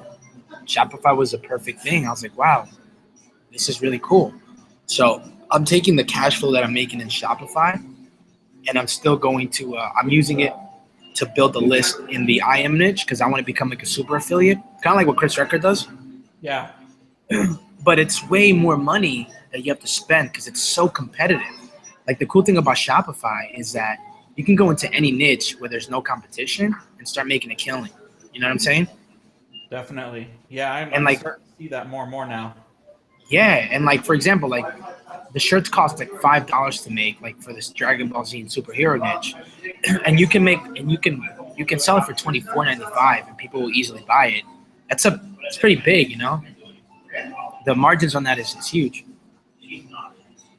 So yeah, man. Yeah, so yeah, so that was kind of like I was feeling a lot, bro. And I was like, damn, man, I gotta figure this out. Then my big break came when I sold the UFC shirts.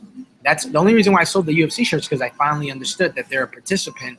I'm sorry, they're an audience, not a participant. So I sold like over 100 shirts, and I was like, wow. And I was like, I think I'm ready for Shopify. But if someone would have done what I'm doing with you, I probably would have just gone right into Shopify, would have made more money instead of doing viral style. But I didn't have anyone that was on this that could do this for me. You know what I'm saying? Definitely. Yeah, so, so that's a little bit about my story, dude. I can't wait to see your results. It's gonna be exciting. Yeah, I'm looking forward to it. Uh, hold on one second, brother. My wife is calling.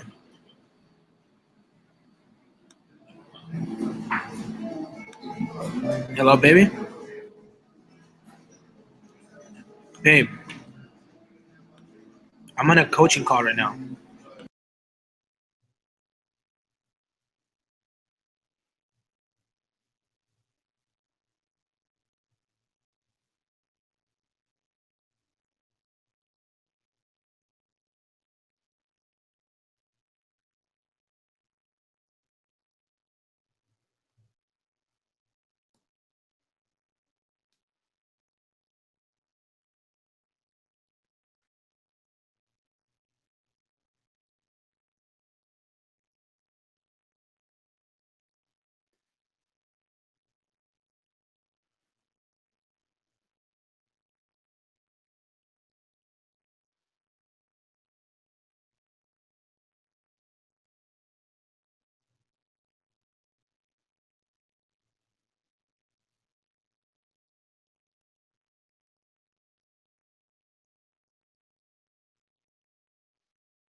All right, brother. Let's do it. Sorry about that. All right, yeah, let's go. Boom.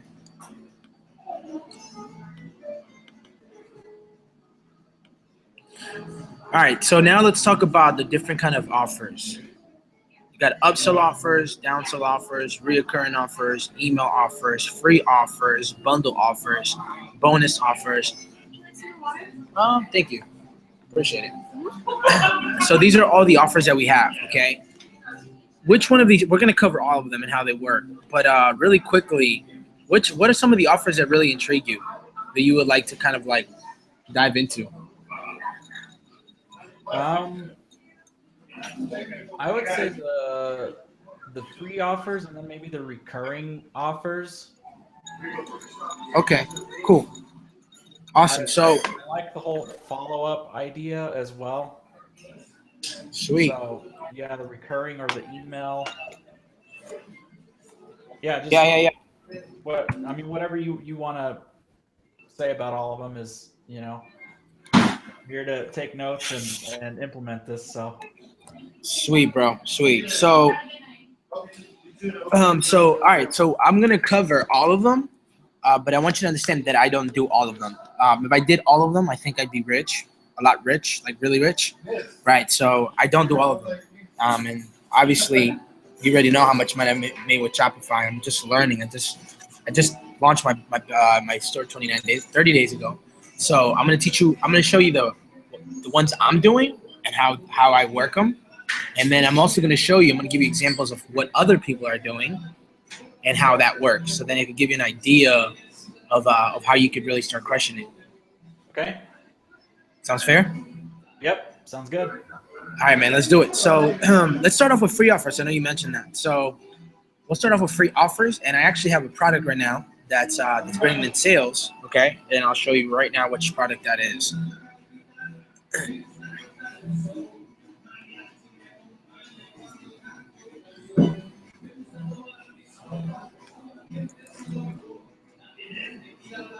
Okay. All right, so this is actually one of my free shipping offers. I'm sorry, free just pay shipping offer. Okay, so it's basically called the Rocky Balboa cufflink necklace. Okay, but here's something that's really important that you should write down, that one of my mentors told me, that's in ecom, that makes a lot of money. he told me, he said when it comes to selling products, there's two kind of angles that you want to go at it. He said the first one is you want to use angles, you want to use promotional angles, and then you want to use problem angles. So this is an example of a promotional angle, okay? He also said that the three things that you should focus on is product, promotions, people. So write that down, product, promotions, people. So this here is basically a promotional angle, okay? So as you can see, it says Rocky Balboa cufflink, which probably gives you an idea that I'm targeting who? What kind of fans? I'm sorry. Say that one more time. Yeah, so can you hear me or do I sound far away? No, I can hear you.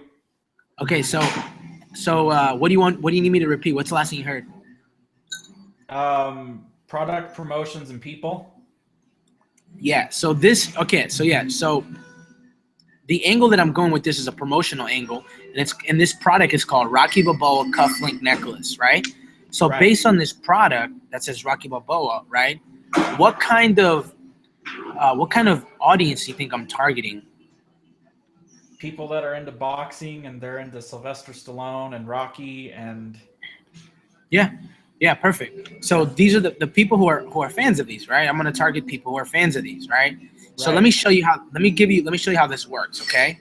So what you're basically doing is you're giving away this for free, right? But you're charging them the hell? But you're charging them nothing, right? So here's how you make the money.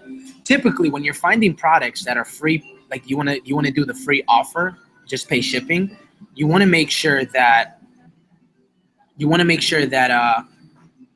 that you find a product on AliExpress that's anywhere from $1 to like $3.50. Okay, the most is $4. Don't go after that. Okay, so anywhere from anywhere from $0 to about $4 is good. Okay, so if I go on AliExpress here, I'm gonna look for this cufflink right now, so I could show you. So boxing necklace. This is actually the one. So this has 765 orders. So I'm gonna go with this one. So how much does the cufflink cost? Can you see? $1.49. So when I'm charging $9.95, even though I'm saying that I'm giving it away for free, I'm putting the shipping price to $9.95, so I have money to pay for it and make some profit. Does that make sense? Makes sense. I wouldn't go any further than $9.95 because then people are gonna be like, I don't. That's too much for shipping. They're gonna kind of figure it out. So how much does the shipping actually cost from AliExpress? Well, let's take a look at it. If let's say I click on gold, right, and let's say that this person is in the United States, I'm gonna remember, I can actually do China post delivery, but I'm gonna do e-packet.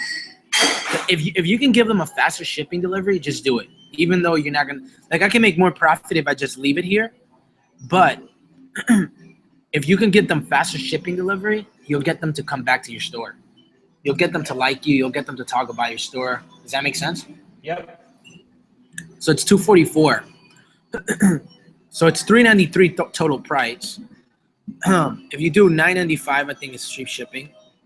Minus $393, I'm still making about $6.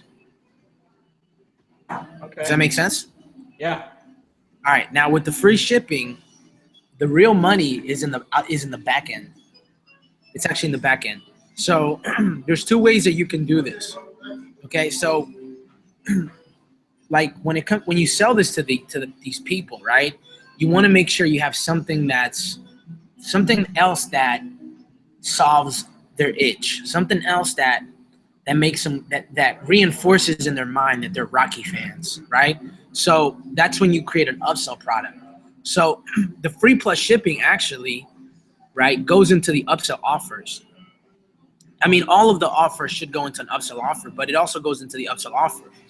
So when people buy this, you want to upsell them.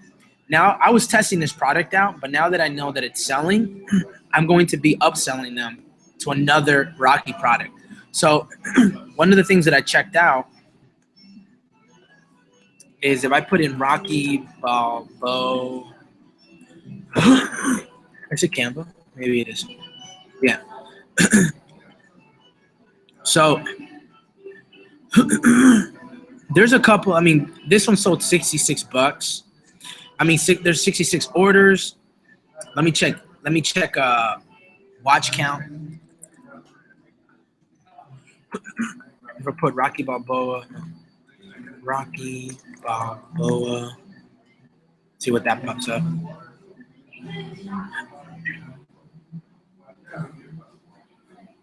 Oh, so Rocky, Rocky, the Rocky Balboa Apollo Creed boxing replica. Interesting. Yeah, I might even just. That ratio on that was really good too. Yeah. They've sold 914. It looks like it's small, but I might sell this as an upsell.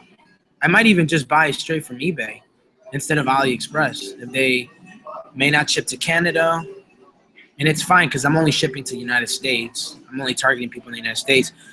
So this might be a good upsell, right?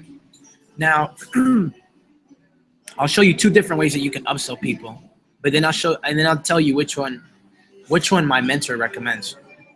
1 second. So it seems like this one's selling, right? 940. The ratio is pretty good on that one. So it seems like that one's selling a lot. And then this is the one, the Rocky Balboa replica painting poster picture. Not that much. So let's see if they can find that. Creed box.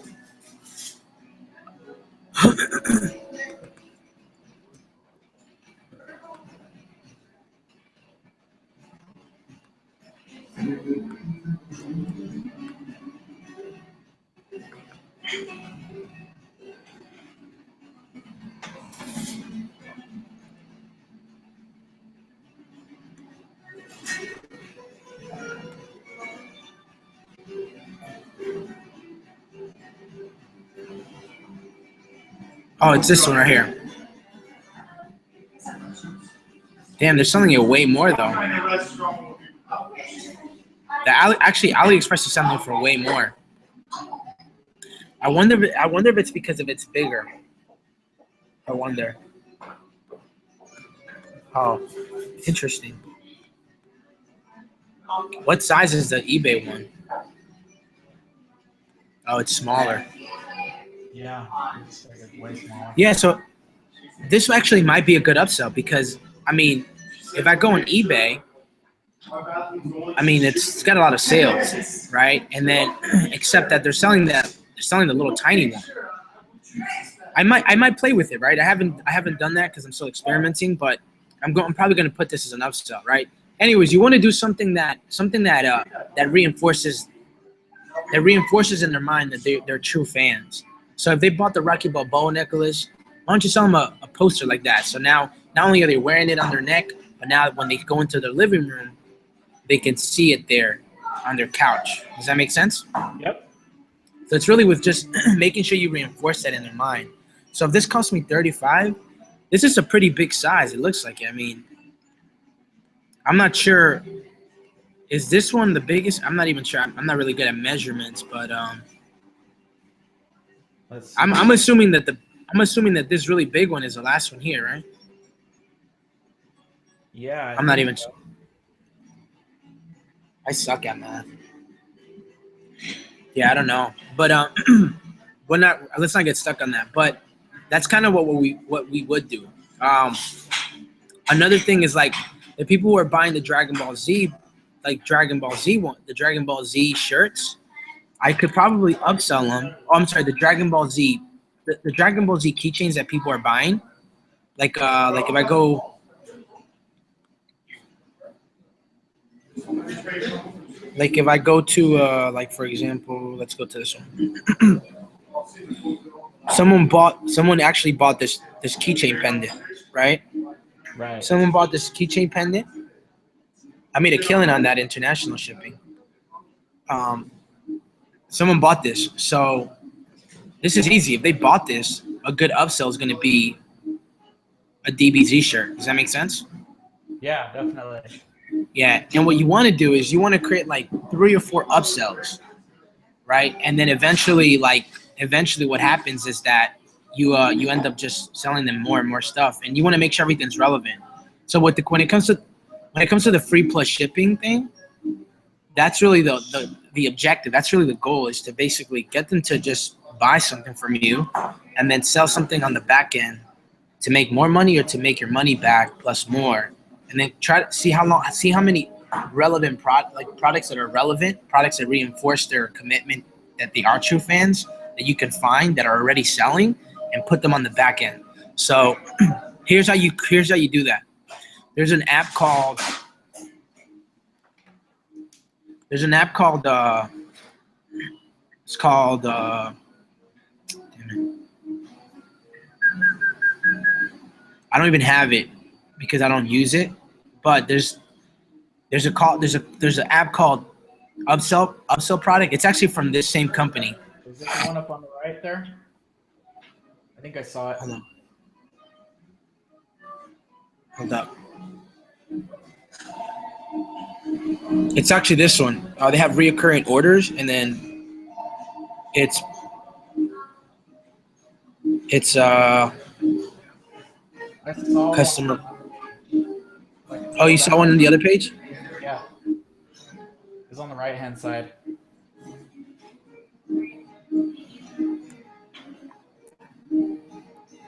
There it Oh, is. okay, yeah, there we go. I do have it.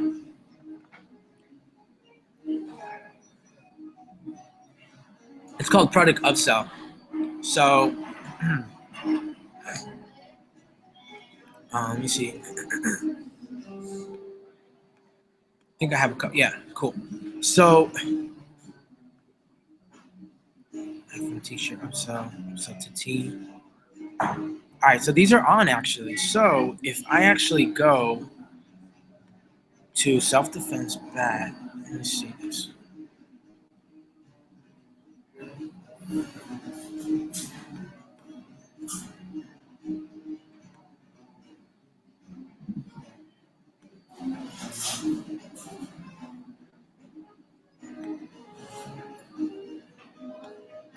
I think it's on here. Hold on, brother. I believe it's. I think this one still has it. Let me see.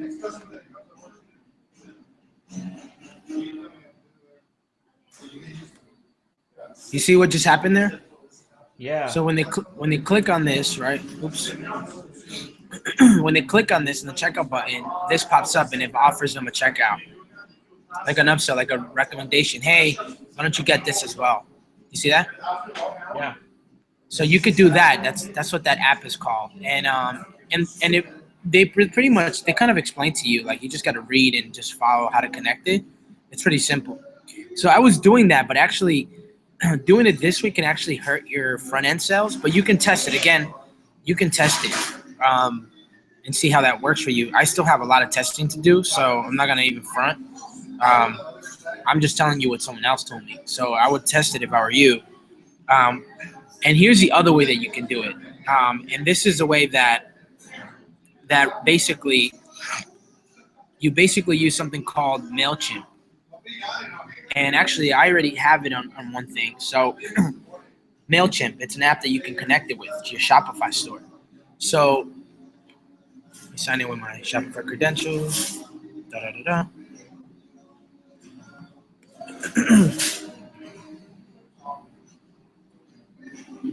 So as that's loading, right?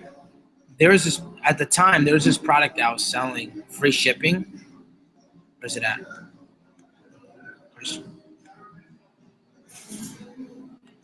Ah, damn it.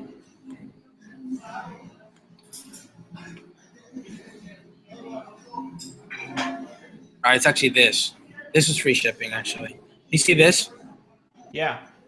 I changed the price though, but it used to be free shipping at one point. And basically, when someone bought this, I was upselling them through the email instead of through that app. And what I did was basically, so MailChimp. So I was basically upselling them through the email. and I'll show you how to do that. And really, it's really simple. You can have MailChimp. Like again, you can use the support of MailChimp. It's really just doing it, just taking action, and really a lot of the things that we think are difficult and we think are going to take a really long time is actually just in our head. I know for me it was. So what happens is that when you integrate MailChimp with your Shopify store, it'll immediately import. It'll create a list of all of your buyers, which is pretty cool. Like I think it's pretty dope. And then you can do something interesting. When you click on automation, you can actually build an upsell funnel. You can create an automation workflow. So I'll show you how that looks. So, oh, damn it, man. Damn it, this thing. Sorry, I'm a little off my game, man. Coming back, I feel like I got the itis. All right, cool. So let's go back here. So this is the one I have. Let me click on edit. All right, so here's how it looks, okay? So this is a list that I have. When I click on this list, I'm going to click on where it says custom, okay? For this MailChimp thing, I'm going to click on where it says custom. And it's going to say mix and match triggers, segment, and emails to create a custom workflow. I'm going to click on that, okay? When I click on that, I'm just going to name it, and I'm going to say upsell funnel from lover necklace to lover bracelet, because that's what I was upselling them to. And then I'm just going to fill in these credentials, and I'm going to make sure this is checked off so then they can personalize the name to it. I'm going to make sure it's tracking the opens, tracking the clicks, tracking the plain text, e-commerce 360 links tracking. So just make sure all of these things are checked off. I'm not going to get into it too much because I think when you open up your account, you can read into that. Just whenever you're watching the replay, just make sure you check these things off. Okay. These things are checked off. All right. and then I'm just going to go where it says next. All right.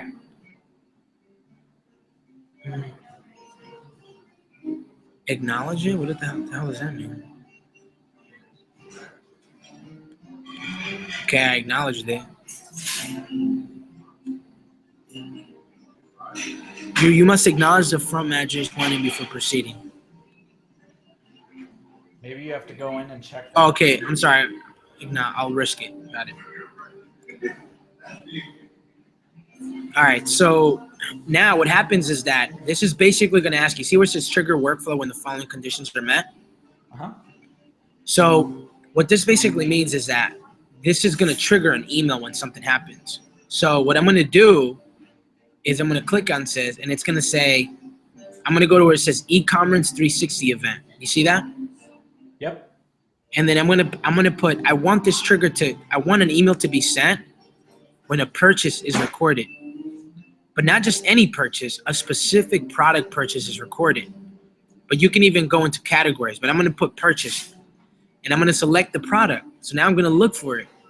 I'm going to look for that bracelet necklace. I love it. Where's it at?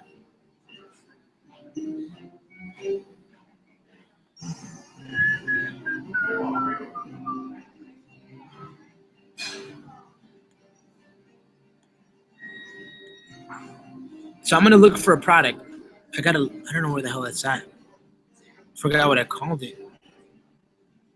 But hopefully you get the gist of it. So let's say, let's give the example of the Rocky Balboa thing, right? Which I still haven't created an upsell because I'm looking for something. But let's just take a look at the Rocky Balboa. Remember we said we were thinking of selling like the Canva? Yeah. Right? So, or even with the Dragon Ball Z or whatever. But what happens is that we basically are going to look for that product. Actually, it's going to be we like just pretend we're looking for that product, but actually found it. Oh, hold on a second.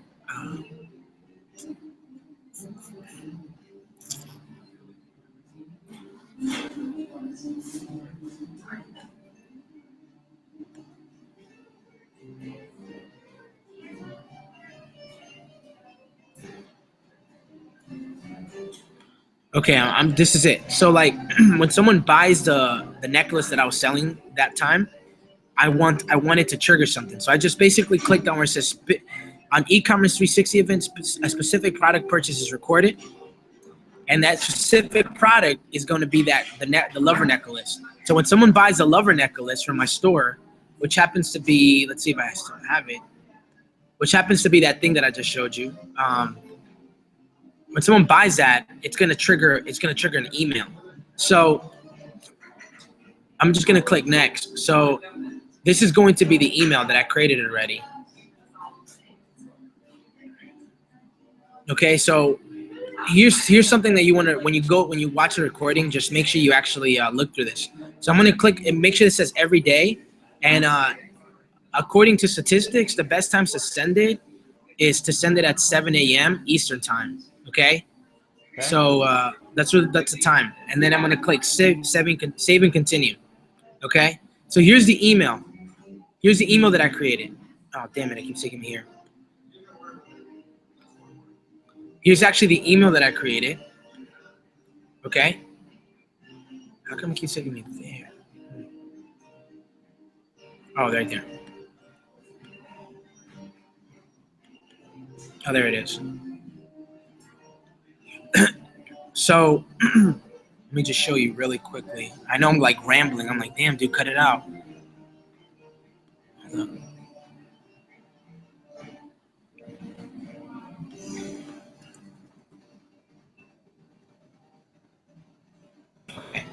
So when I was selling this as a free shipping, okay, I was selling this item right here. I was upselling them through the email to these bracelets, right? Because like they bought the necklace, the lover necklace. So I was selling this like a his and her bracelet. So I put something like, grab these lover bracelets today to complete your love for one another. Hey, we really put a lot of thought into searching for the perfect product that would really complete your previous purchase of the lover necklace. And I think we found something you and your lover will absolutely love.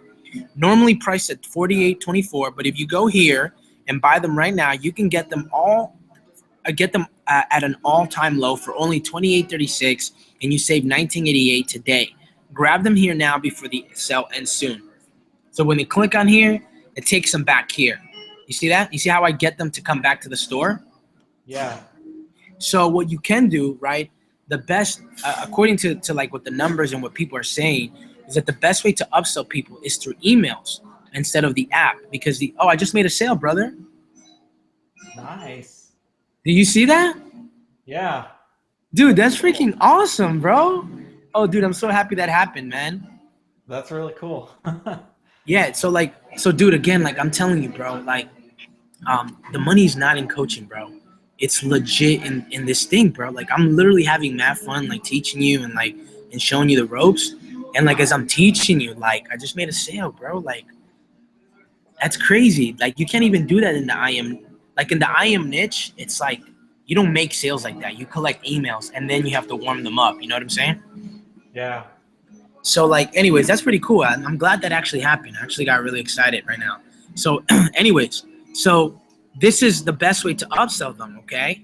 So I know I rambled a lot, but to kind of cover this again, is I'm basically doing free shipping. I'm making some money, but then as soon as they buy, they're getting an email that's bringing them back to the store to buy something else. Does that make sense? Yep. And you can trigger that through MailChimp is how you create the upsells. Just go through the replay, and then when it comes to the technical stuff, just follow exactly what I did a couple minutes ago. Does that make sense? Yeah, it makes sense. Can you scroll down all the way to the bottom? Yeah. I just want to read through what you did down at the bottom there. Oh, the PS? No, the very bottom where you've got your social media links and everything. Oh yeah, actually I think it's like self-generated. I didn't do that. Okay. It generates it for you. So just make sure you have a picture of the product here and then a little description with a little bit of scarcity. Okay. Yeah, brother, that's it, man. And so we just covered right now the free offers and upsell offers. Does that make sense? Makes sense. All right, so now let's talk about reoccurring offers, which I do not do, but I know some people are killing it. The best one that you probably know is probably something called Dollar Shave Club. Are you familiar with that? Yeah, I am. Okay, so Dollar Shave Club is actually an e-com store, and I used to buy from them, but I stopped. I don't know why. I should go back there. So basically, they have reoccurring offers, right? Like when you subscribe to them, like you subscribe to like a monthly, every 2 months, every week, right? So this is an example of an e-com store that does reoccurring offers. So if you go to the products, right, they're basically, I mean, when it comes to reoccurring offers, it has to be something that people have to use every month. Does that make sense? Yeah. Something that people are going through and they need more. You know, it's kind of like food. Food is always reoccurring because we have to always eat. Does that make sense? Yeah. And this is a perfect example. Like blades are always something that people need so they can shave, right? Because people when people use it, the blades start to get dull, and then they need to buy more. So this is a really cool way to create a reoccurring offer, and this is a really good company because they basically solved the problem. They went into a competitive niche, and then they were able to create they were able to solve a problem within a problem. They were not only able to get razors, which everybody does, like they're competing against major companies, but now they're giving away razors for $1, or like they send you blades every month, and you just have to buy the rim, and then they have upsells, right? Like the little shampoo or whatever, right? So that's an example of reoccurring offers. I wish I could go into further detail, brother, but I'm not doing reoccurring offers at this moment. Yeah, Does that make sense? that's a good example. So I'll be sure to look at that. Yeah. Again, what I'm doing is like a stepping stone, right? Like right now, you're building a foundation. It's like your introduction into Shopify. And eventually, what I encourage you to do is to look for leaders, people who are really killing it, and learn more from them. Make sense? Yep. Yeah. Eventually, the plan is that people will be learning from us. uh, so we also talked about email offers through the upsell. Okay. So what are downsell offers, bro? It's basically the same thing. So like, for example, if people say no to this, you can trigger something that sends another email that says, hey, we know that you said no to this, but what about this? Does that make sense? Yeah. So something that's cheaper or just something that is an alternative? Actually, that's a great question. It could actually be something that's cheaper or an alternative. But I would go with a like I would go with something that's cheaper, um, or something that's the same price. Actually, something that's cheaper or the same price. Like for example, um, maybe like for example, if you bought like a remote control, and then the upsell was like a TV. It's like a stupid example, right? A Right. downsell to that could be batteries for the control. Does that make sense? Yeah. Yeah, something like that. Um, yeah, and then of course you want to test and stuff. Okay, so bundle offers. Are you ready for this one? Yes. All right, cool. So we're gonna use. I'm not doing bundle offers, but I'm snooping around and I'm studying a couple of people who are doing a really awesome job. So I'm actually gonna share that with you. Cool. Yeah. Okay, so and you're gonna learn that like you're gonna like a lot of your learning is gonna come from modeling after other people's successful stories. Make sense? Yeah, definitely. All right, so I know he has a bundle offer here somewhere. Oh, he changed this up big time. I wonder what niche is this because he's selling a lot of this stuff. Haha, I'm gonna figure it out, bro. All right, cool. So let's. Damn, he's selling boxers. Oh man, this guy had a bundle offer. I don't know if he has it anymore. Let me see. Collections. Oh, that's really cool. I like how he did that. You see, I'm getting ideas now. I'm like, oh, I could probably do that to my store too.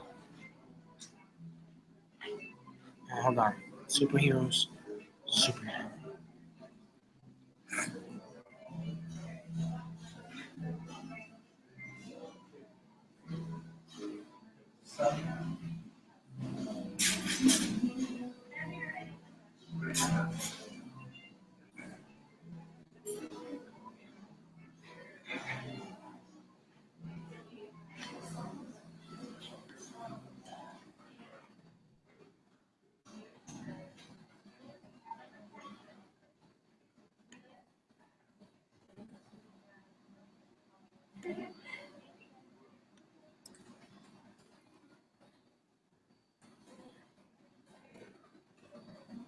This guy had it. I don't know what he did with it.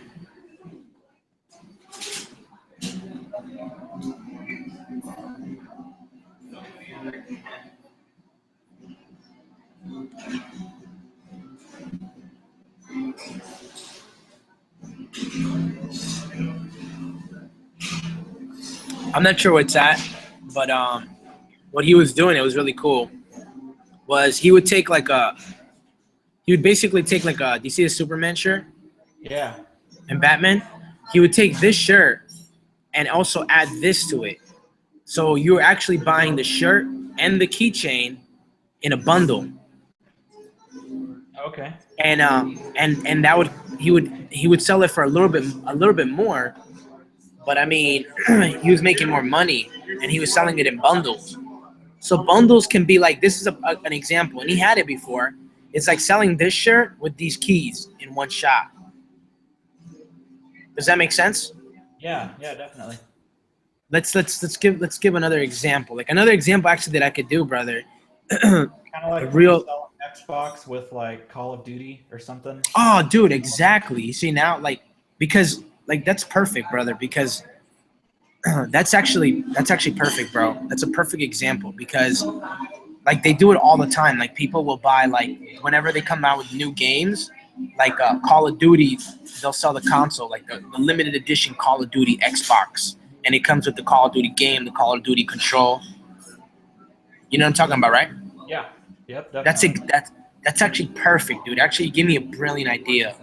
So like if we look at Amazon, like you'll see, or like if you start to like pick up on advertisement and how people bundle stuff up, it'll give you a good idea of what to bundle up.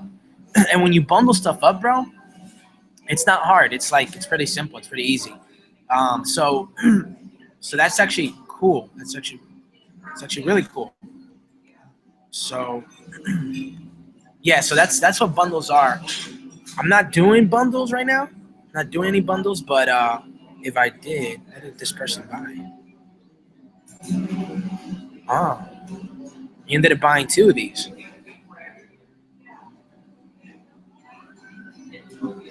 Nice. Four. He ended up buying 1, 2, 3. He bought 4 of those.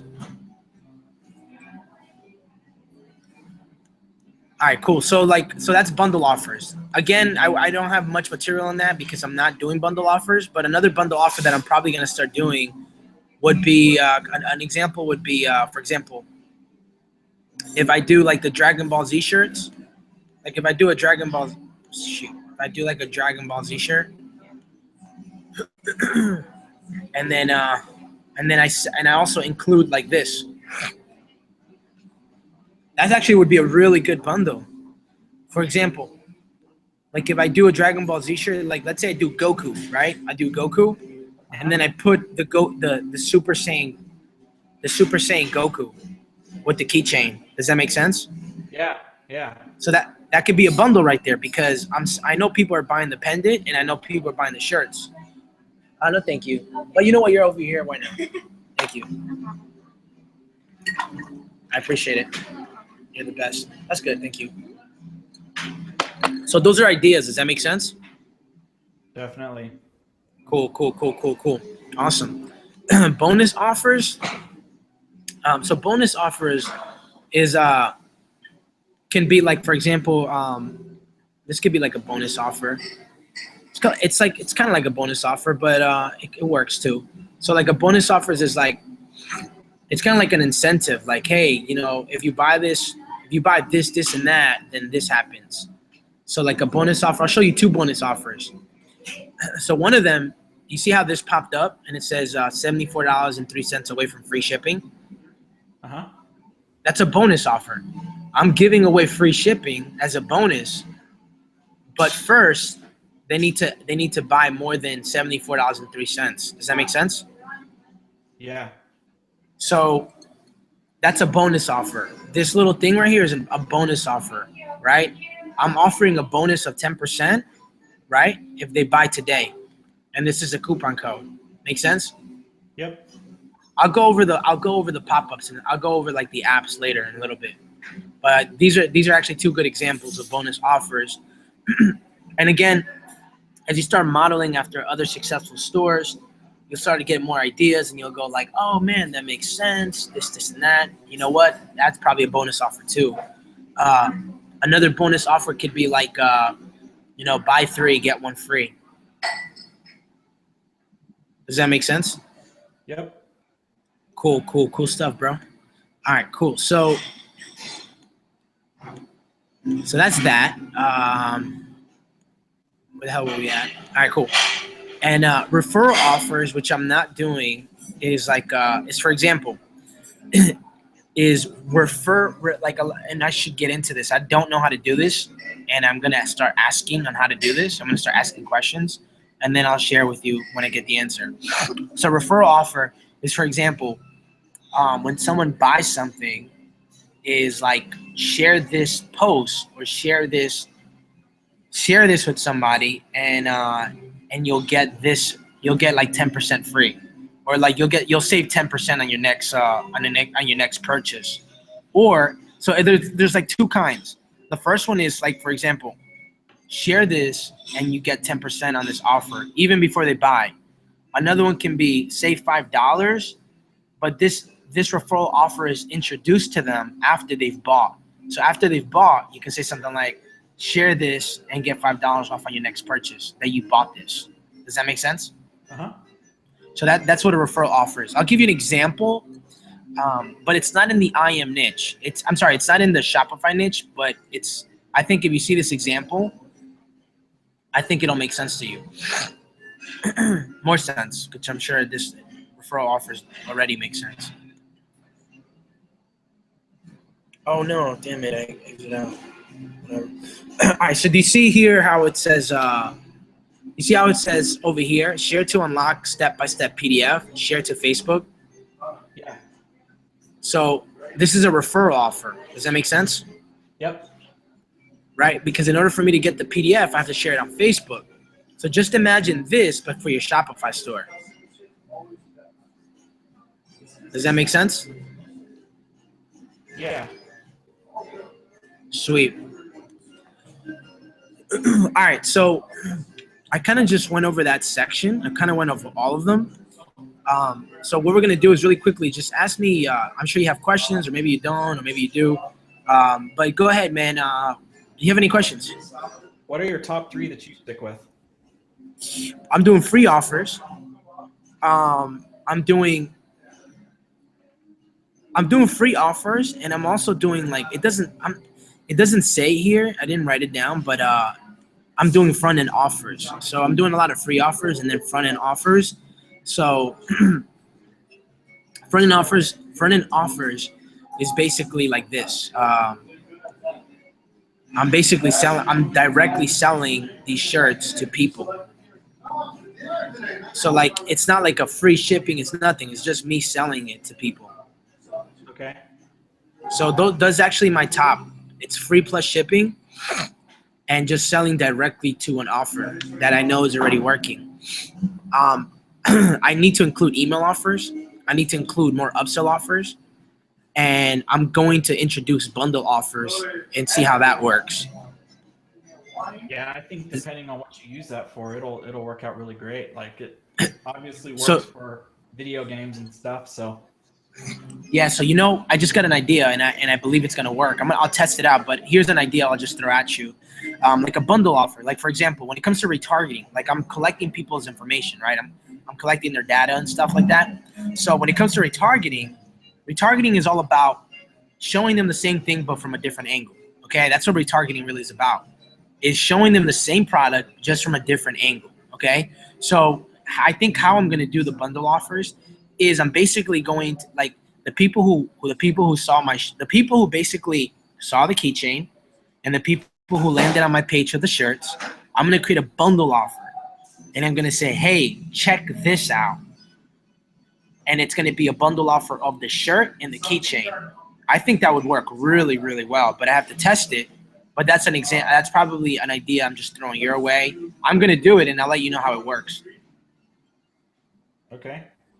But that can be a, like, you know, just think outside the box. But I'm definitely gonna introduce bundle offers. I'm already doing bonus offers. I kind of went over that. So like, actually, brother, let's see how many people have taken me up on that. How was it at?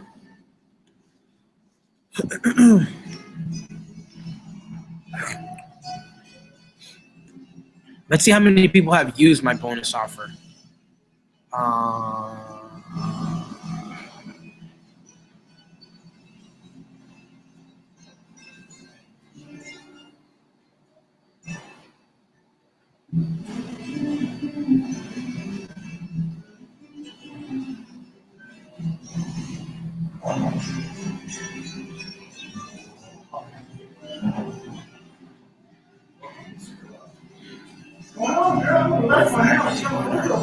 What the hell, man? Oh, last second coupon.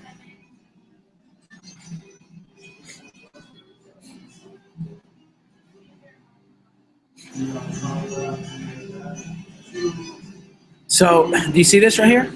Uh-huh. So, two people have used the 10%, right? Two people have used the 10%, which they took me off on my bonus offer, and I made from those two people $114. So it increased my percentage by 34%. Wow. Yeah, so like so do bonus offers. They work really well. So like with all of these, bro, each and every single one of these, you can make a six-figure income. Like all of these are powerful to use. So you just got to figure out you got to figure out the right product with the right audience and the right angle, and then you do it. Okay. Okay. So one thing I'm going to do, which I didn't write in here, I'm just going to share with you right now, is I'm going to give you the example that I was telling you before. So I'm going to use the free plus shipping. Remember we talked about how the three things that you need to know is the product, the people, and the promotions. Like it's products, promotional, and people, right?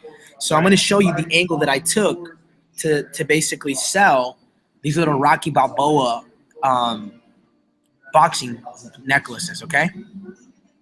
Have you watched the movie Rocky? Yeah, I've seen all of them. All right, cool. So then you know who Mickey is and stuff. All right, cool. Yeah. I don't know where it's at. Hold up, brother. I'm gonna show you the ad that I used and how I angled the ad and what I wrote on the ad, and it should stimulate your mind into thinking like, oh wow, like I could see myself doing that with other ones. Like, oh okay, I get what he means, because it's really the angle that I took, the approach that I took is really what made the difference. And also that's a like the little Rocky Balboa cufflinks that I'm selling, bro. I didn't take a guess on that. I saw someone doing the same exact thing, bro, and I was like, I could do it way better than them. And then I just started doing it because I saw that he was selling stuff. So I'll show you right now. So can you see my screen? Yeah, I can see it. All right, cool. So I'm gonna show it to you right now. So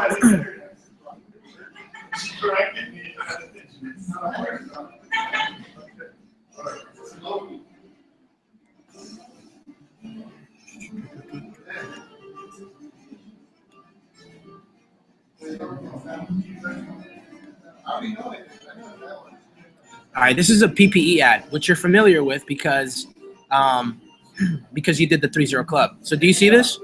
Yeah, I see it. So I took a picture of Rocky and Mickey, and the picture is of Mickey handing Rocky a necklace, right?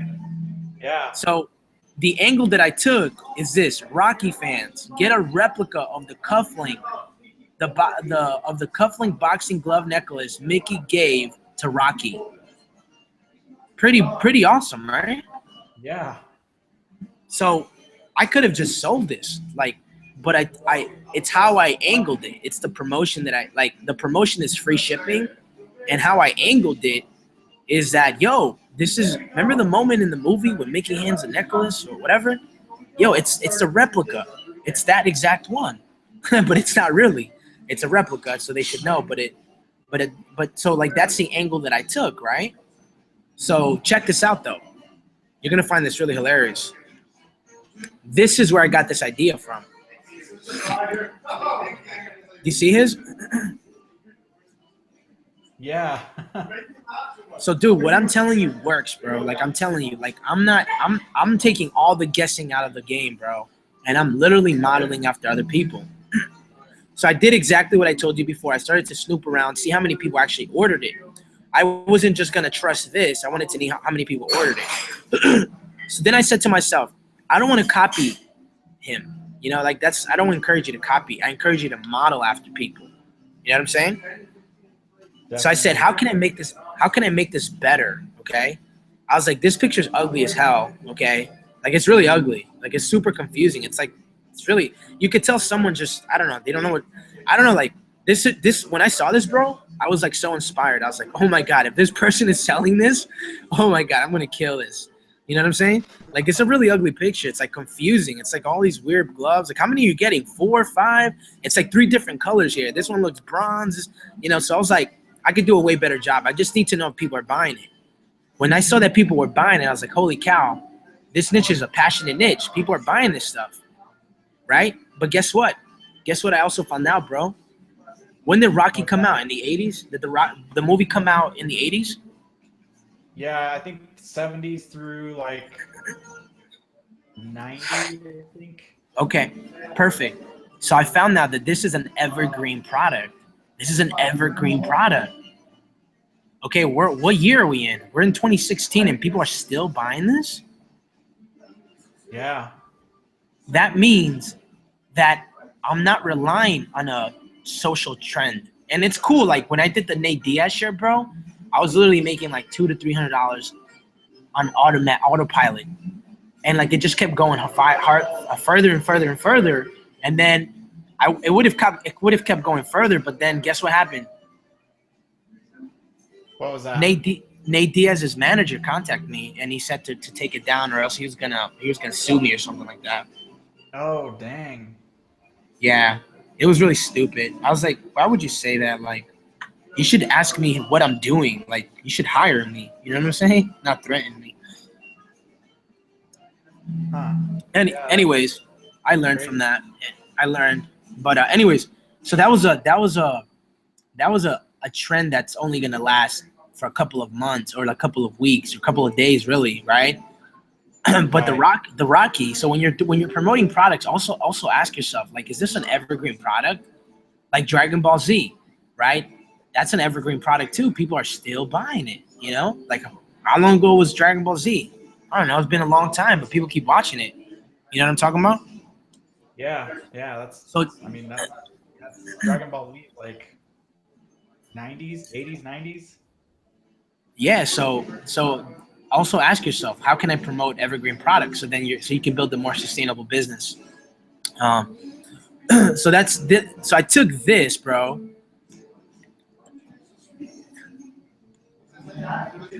and I made this, right? You know what I'm saying? Yeah, that's pretty cool. So I didn't copy him. I modeled after him. And I just did it better, right? Why copy something when you could probably create something better? You just need that idea. You just need that idea that sparks your mind, right? And you just saw this one person buy 4 of those things, right? You literally just saw that come in. So, like, that's pretty awesome, dude. And I'm paying like $1.96 for that to be made, right? So that's pretty cool. That's pretty sweet. So you just saw that happen, right? So that's exactly what I did. I took a passionate niche, I matched it with the right product that I know was selling, and then I reverse engineered it, and I was more creative than the other person. I mean, I don't want to say more, but I want to say I just kind of created my own thing, my own way. I think this way is way better than trying to guess what works. Does that make sense? Yeah, dude, I really like that. That's awesome. Yeah, dude, I wasted a lot of money trying to guess, and then I said, why am I guessing when I can look at other people's store? Anyways, that's an angle. That's an angle that I took. Another angle is I'll show you another one right now, and you're gonna love this. You're gonna love this one. I think you're gonna like it, man. Maybe you're not, but Who knows? So let's check this. I did a DBZ chain. Let's see.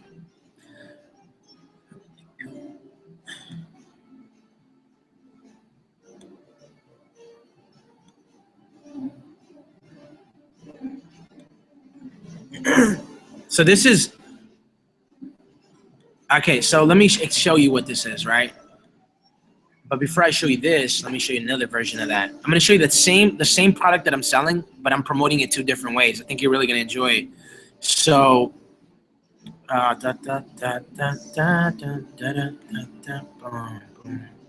right, cool. So, if I take this right here and I click on open, and then I click on snap.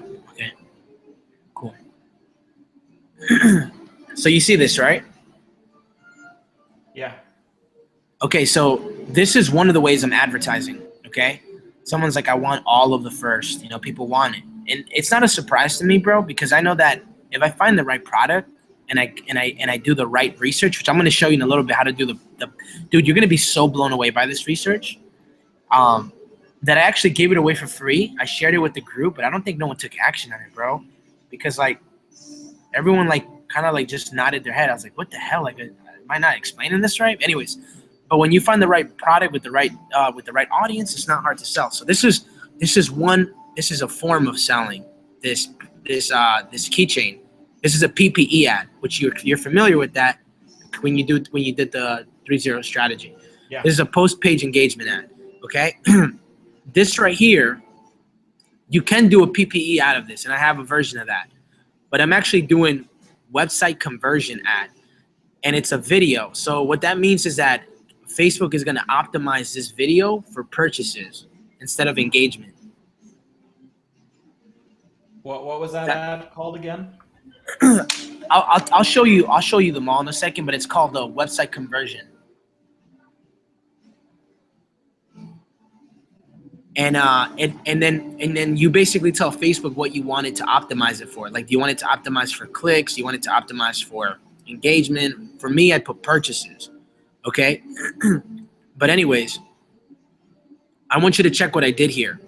I went on YouTube and I checked to see if anyone was doing a review on the keychain. Okay, this is pretty smart too.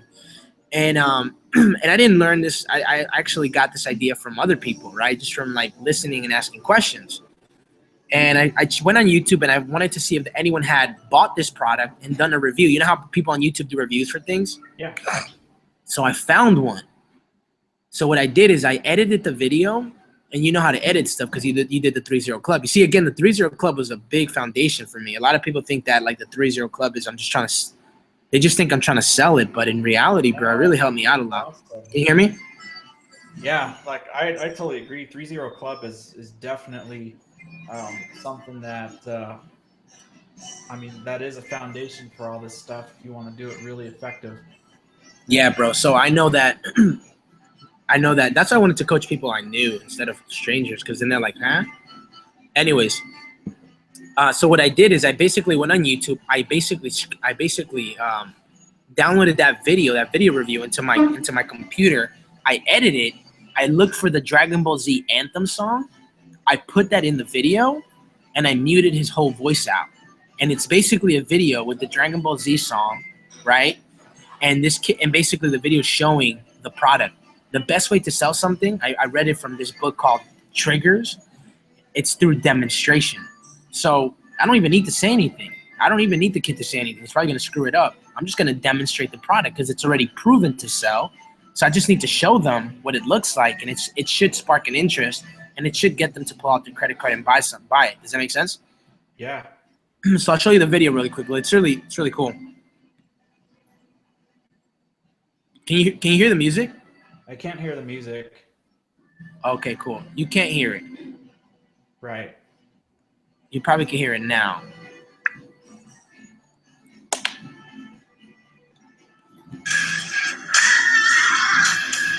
Yeah.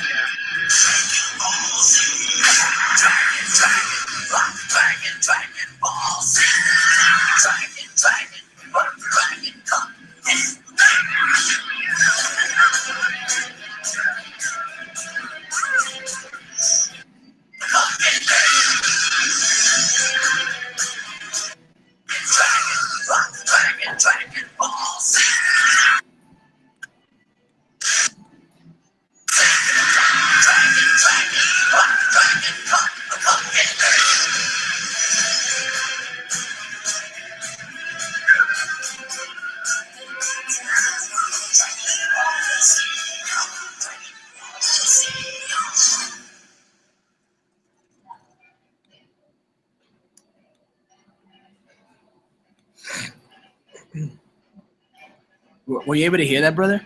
Yeah, that was cool. Yeah. So I'm just showing you this so you can think outside the box. I also did a page post engagement for this, and I actually got into the 000 club, and not the 000, but the 000 is not that bad. You see this one? It's Yeah. basically the same video, but I just did it through the 30 club strategy, and it got some engagement. Some person said actually it was whack, but it doesn't matter. People are buying it. Someone said, "Does anyone love it as much as me?"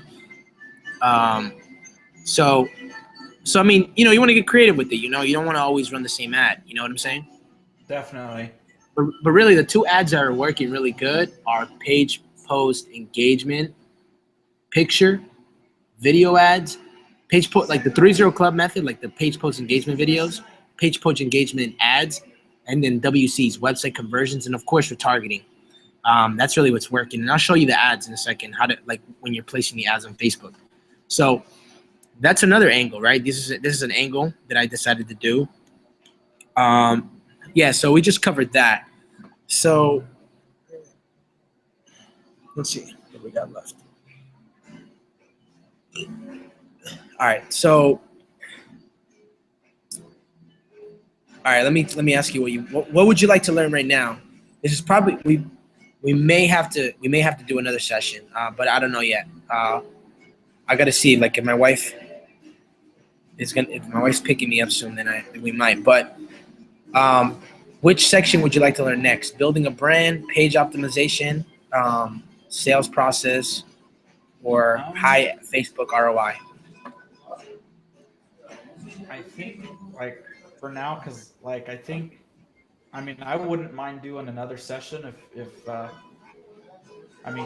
we have been sitting here for a while. Trying to think here what I would like to know. Can you go over the keyword research, or like how you find your target? Okay, cool, awesome.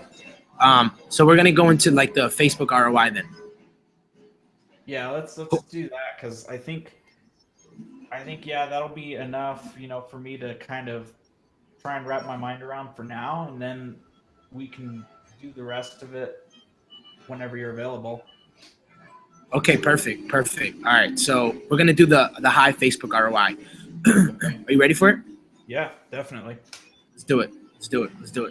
All right, cool. So, all right, so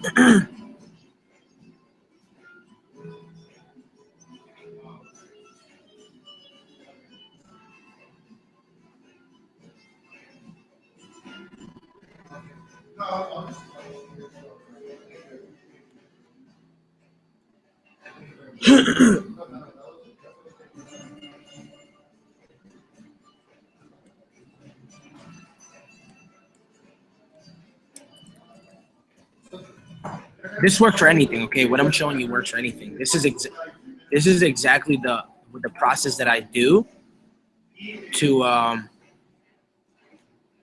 sell anything. So Hey,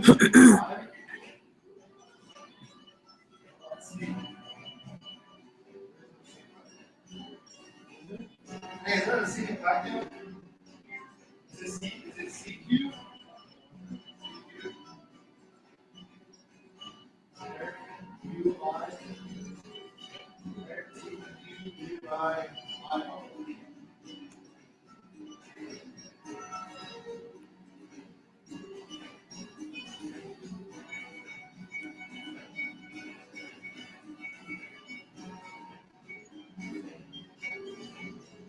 this isn't enough, but Your head's not going to get bothered by the chemicals. At least put your cups in there and get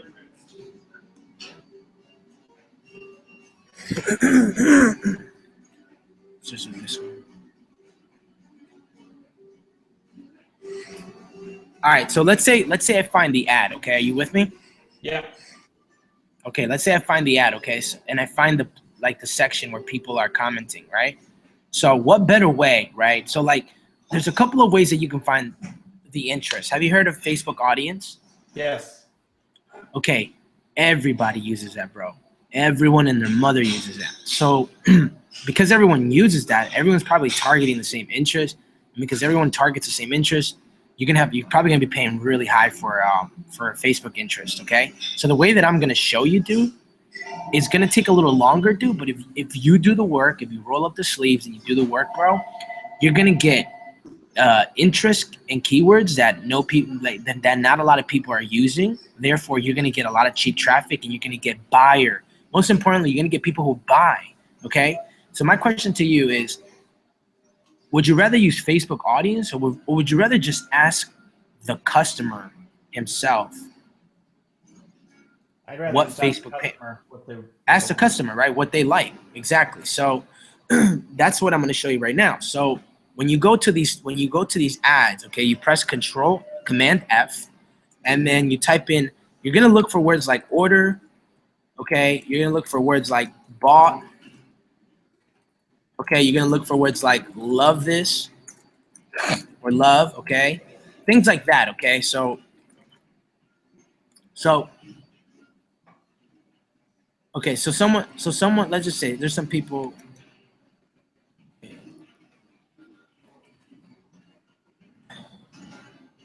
So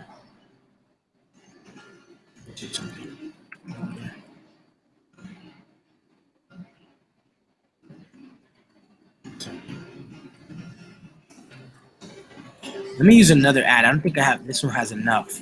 So that's actually a bad example, but just 1 second.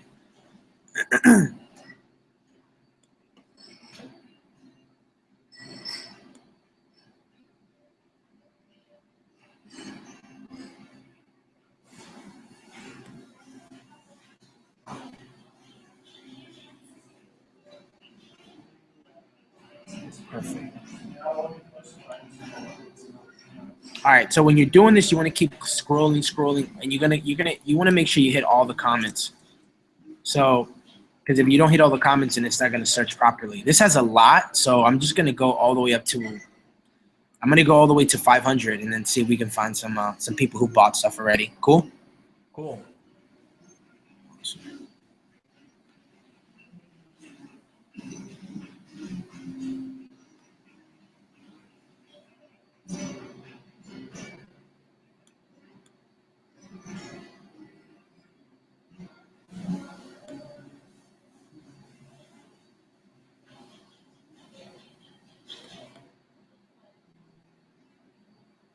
All right, so I'm just gonna stop there. I can keep going, and I would keep going. I would go all the way until I'm done with 8,000, because I can probably start.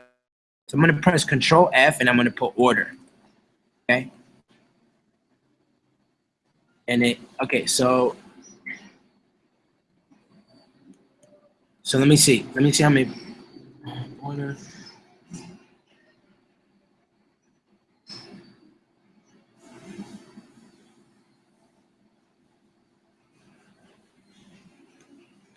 Okay, so there's people who are like, there's people who've ordered it, okay, but they're complaining and stuff, right? But Yeah. so that just lets you know, like, when you see this stuff, bro, it's a gap for you to be able to, for you to be able to make more money. When there's somebody who's not fulfilling a promise, it's an opportunity for you to fulfill that, and then have a happy customer and have them come back to you. Does that make sense? Definitely. So so we're just gonna pretend the negative comments are not there, because these have people who've ordered. So I ordered this shirt, okay? So we're gonna open his Facebook profile up, okay? And I'll show you what we're gonna do. You wanna find 8 to 10 of these hungry buyers, okay? I call them hungry buyers. How many are you looking for again? 8 to 10. Exactly, okay? So we're gonna look for this.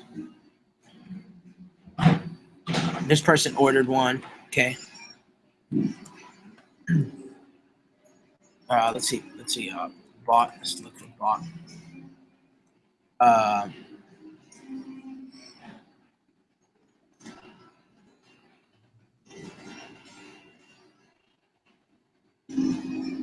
This person bought. Now we're gonna look for like, love this. I love this shirt, okay? you want to first go with people who bought it or ordered it, okay? And then you want to go after like love this, okay? Because like if someone bought it, it's way stronger than I love this. Does that make sense? Yeah. Okay, so we're just gonna really what I would be looking is for things that people who are basically doing I love the shirts, like a lot of emojis, but really I'm also looking for people who bought, like, oh, I already bought mines, or I already have mines. Or you know what's even better? Sometimes people take a picture of the shirt they just bought, and then you definitely know they've bought. Does that make sense? Yeah.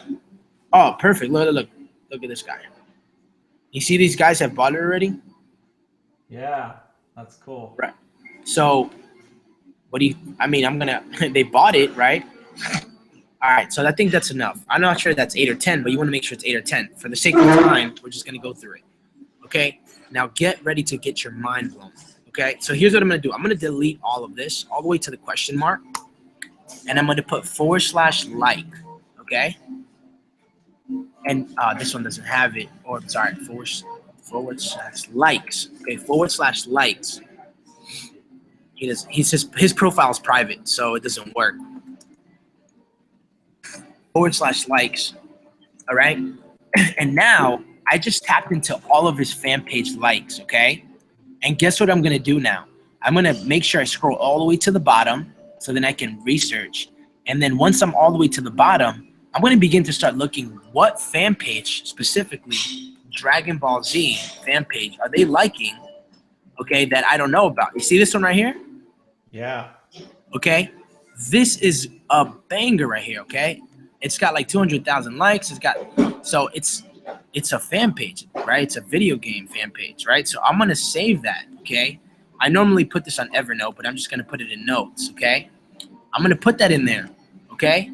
And I'm gonna start typing in things like DBZ or Goku or Gohan. I want to have a foundation of understanding in the niche. You know what I'm saying? I don't want to be completely blinded.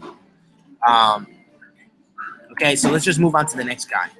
I could probably keep going, but I want to show you something. I kind of want to give you examples. Likes.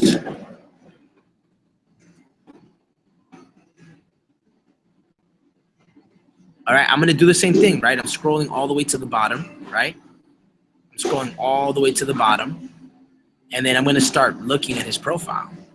Okay, so this is it. This is everything he's got. So I'm going to put Dragon Ball lovers, right? 300. So I'm going to take that. I'm like, all right, I'm going to take that, bro. I'll take that, right? Right. Maybe put Frieza or put Gohan or Goku, okay? Saiyan world. You see that? Yeah.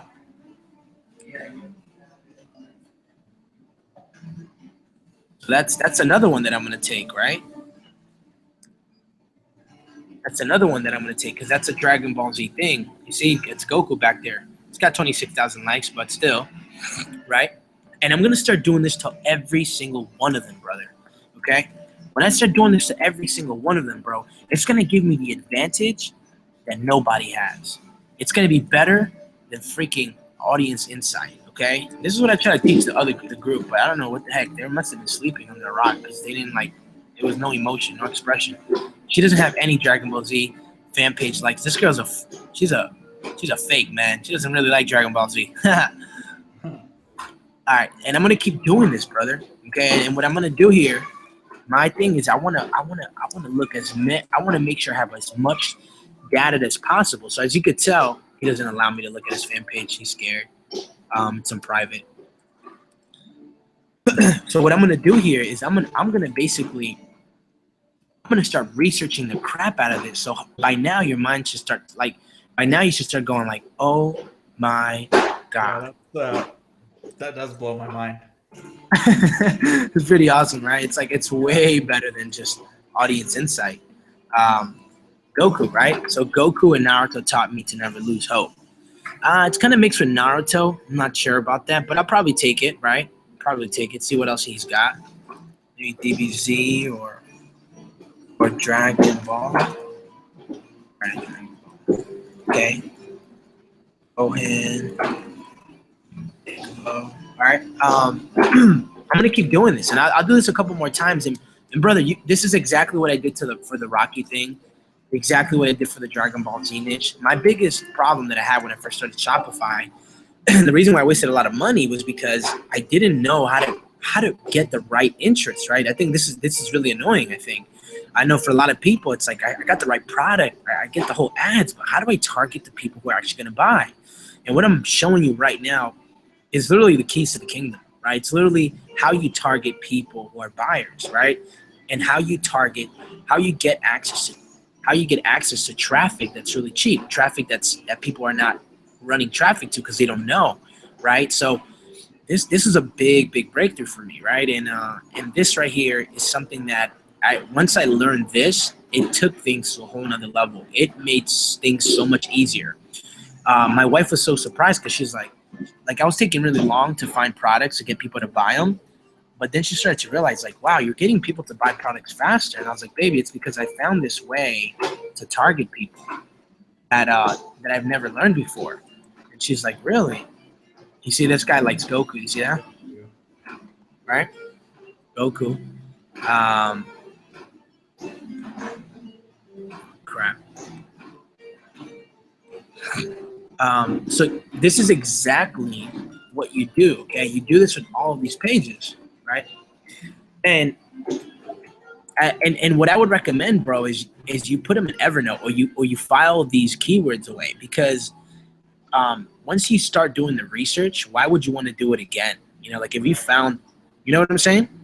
Definitely. So then you literally once you have those keywords, bro, it's like you have the keys to the kingdom. It's like now you just got to find a product that's selling, which I already showed you how to do that, and it's really simple. It's not hard. The hardest part for a lot of people is just finding the right product. Drag in Goku again, right? So sometimes you have to go a little further. Like these people suck. They like usually have way more. Does that make sense? Yeah. Like if I go on Evernote, I'll show you. Doing this, bro, I'll show you what I did.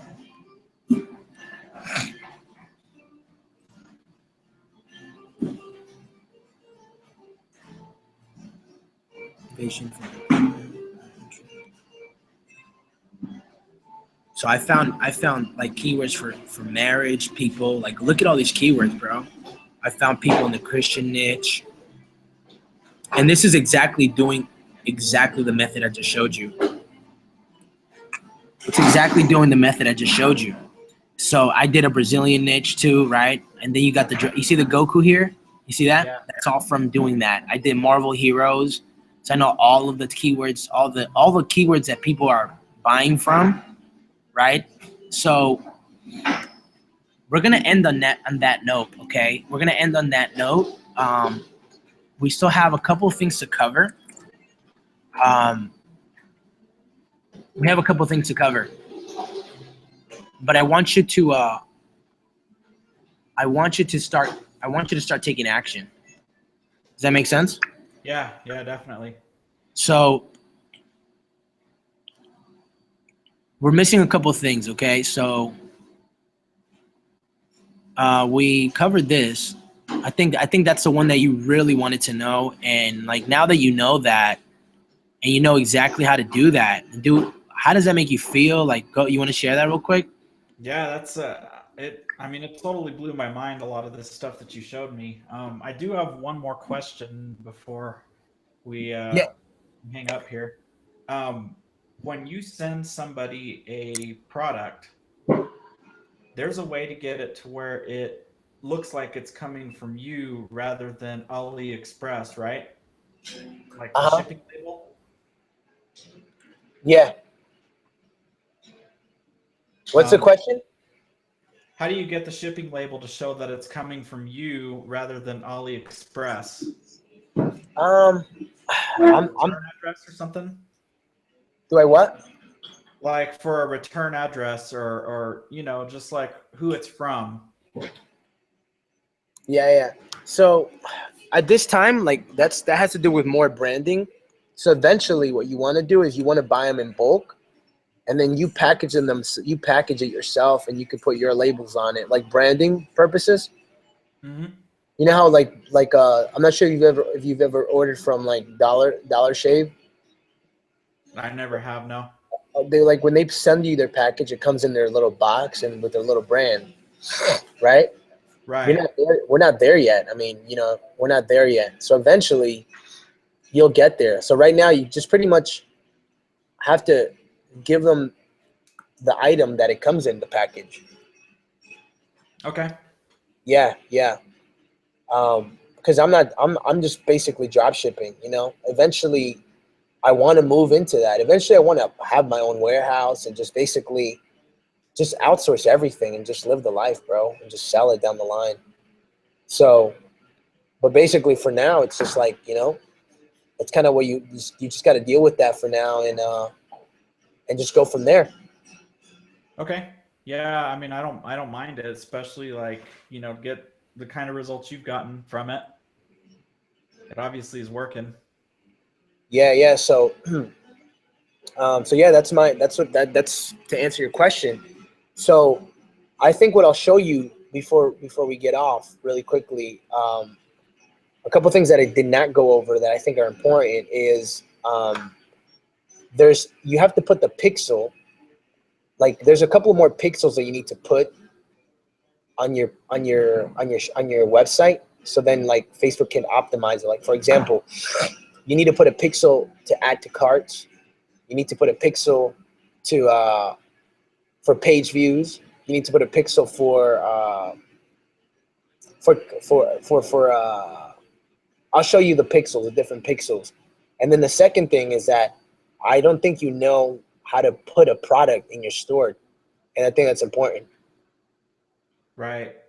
Does that make sense? Yeah, yeah, for sure. So what do you say we cover that, and then whatever is remaining, we'll schedule another day for that. Okay. All right, man. Hold on.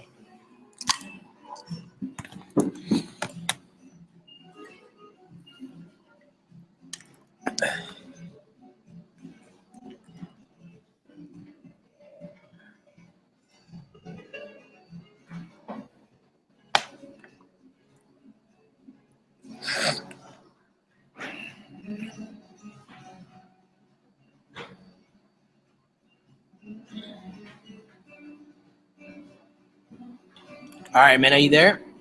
Yeah, I'm here. All right, man. So what I'm going to show you now is how to basically put a product into your store. So we're going to click on where it says product, okay? Okay.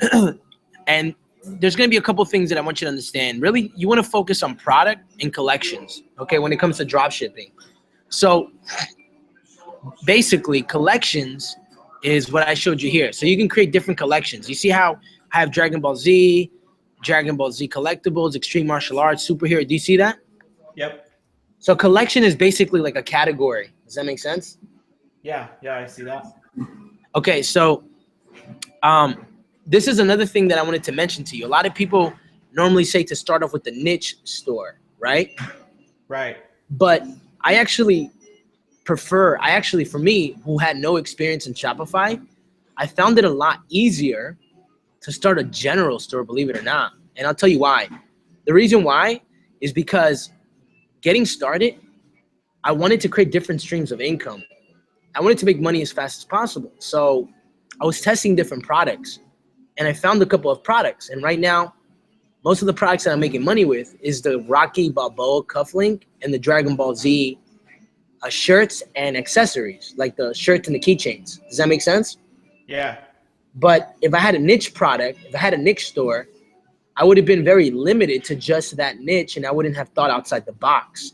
So for me personally, I think it's better to start a general store, and then on that store, begin to start finding your winning products. This way, you're not going to have to create multiple Shopify accounts and have to pay for multiple Shopify accounts.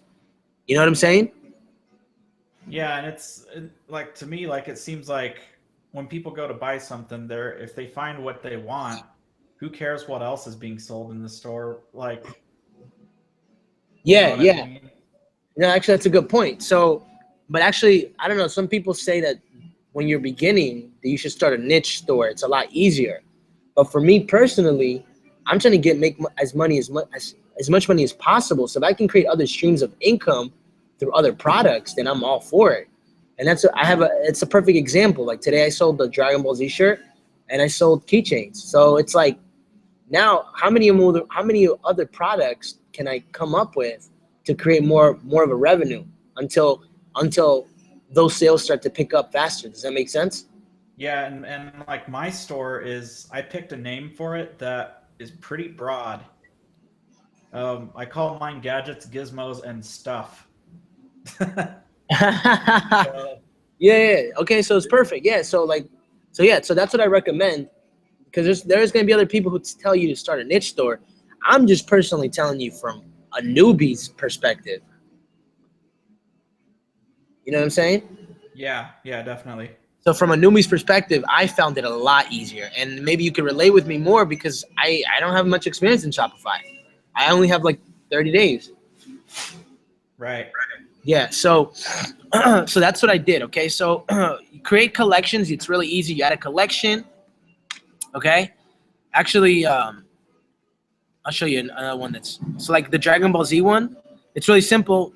I just put Dragon Ball Z. I put all things Dragon Ball Z, and then I just put a image, like a collection image, and I saved it, and bam, I had a collection. Does that make sense? Yep. Pretty self-explanatory.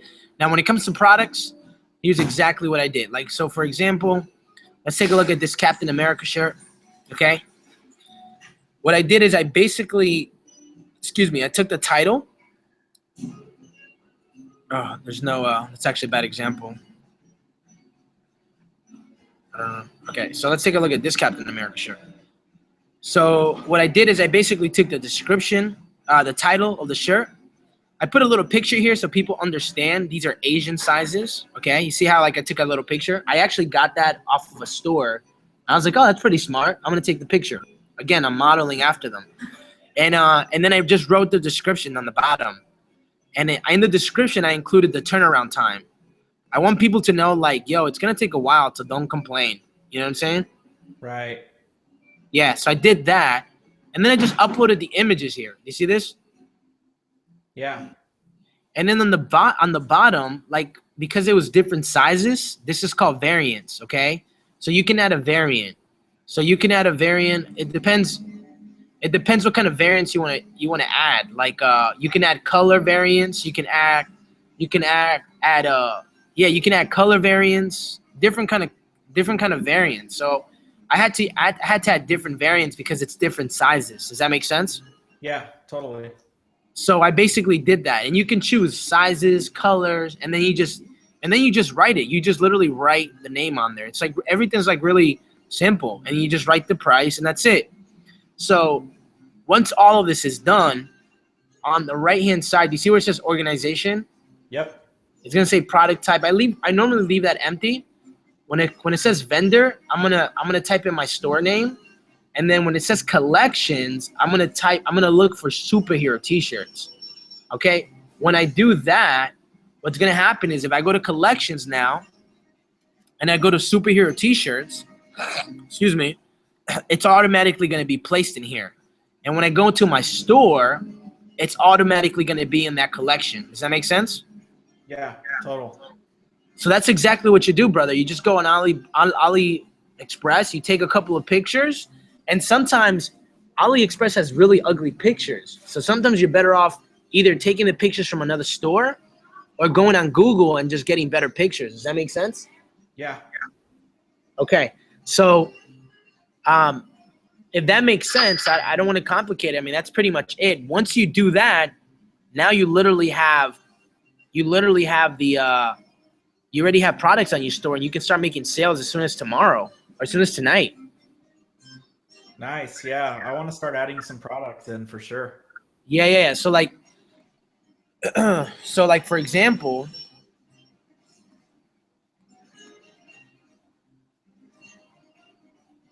and then I'm actually gonna go over the ads real quick, the couple of the ads real quick with you, and I think you'll be set.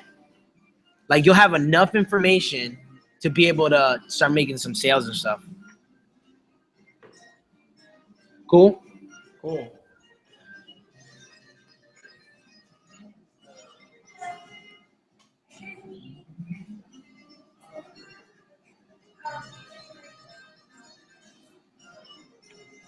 And we're creating different campaigns, right? We're not creating a bunch of ad sets. Is that right? Oh, like the 3-0 Club? Yeah, like what Chris teaches in 30 Club. No, we're actually not gonna do that. I'll show you why in a second. So then once I have it, like if you click on this, since I'm selling a specific product, I'm sending them specifically to the product page. That's pretty simple, right? Right. Like there's an ad that I have for Dragon Ball Z. Like I'll give you another example, just so you have.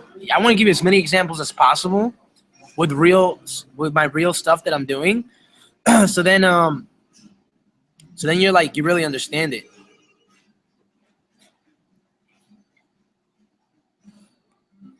Section wrong one. Let's see.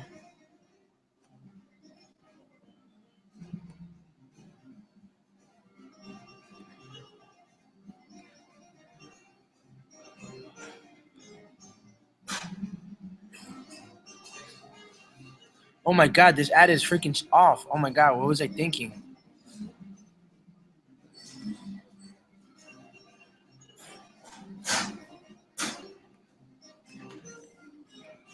All right, do you see this ad? Yeah. All right, so so for example, I'm showing a lot of shirts, right?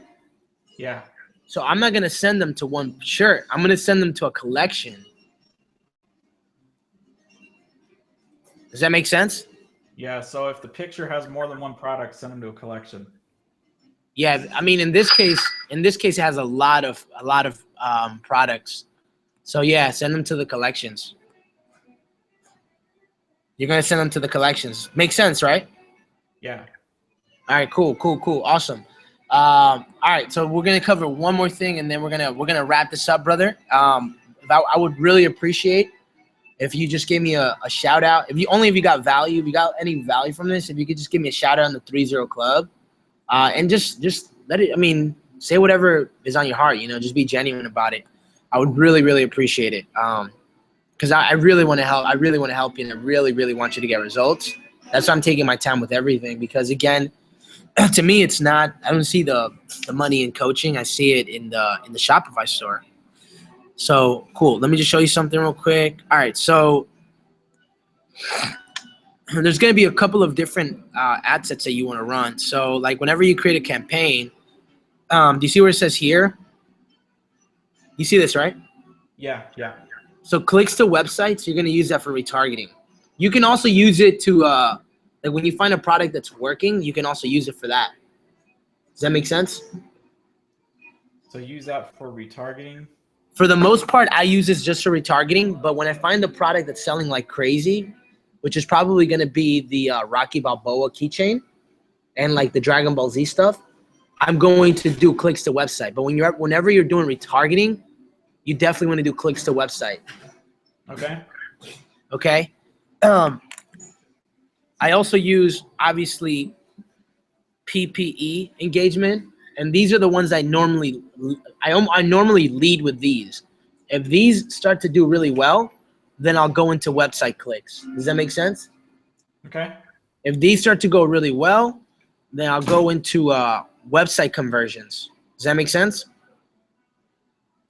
But for the most part, you're gonna go with page post engagement, clicks to websites, and website conversions. Okay. All right, and that's about it, bro. And then of course, you could do dark posts. You know what dark posts are, right? Those are just posts that you run an ad, but it shows it to people, but it's not an actual post. Yeah, exactly. You know the Rocky Balboa post? Uh-huh. That's a dark post. The only people who could see that are the people that are seeing the ad. Like if you go on my fan page, my Rocky page, it's you can't see it. It's a dark post PPE ad. Right. Yeah. So I mean, just get creative with it, right? Just mess around with it. So again, clicks to website for let me test you real quick. What are clicks to website for? Those are if you want to retarget or when a product is performing really well. Exactly. What do we use page post engagements for? For what we do in the 3-0 Club, basically to get engagement on an ad that's on a fan page for a video or an image. Perfect. And we normally lead with those, remember?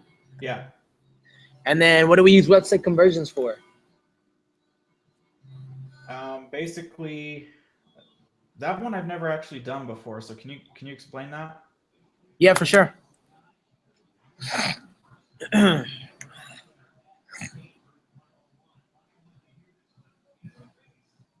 Keychain pendant.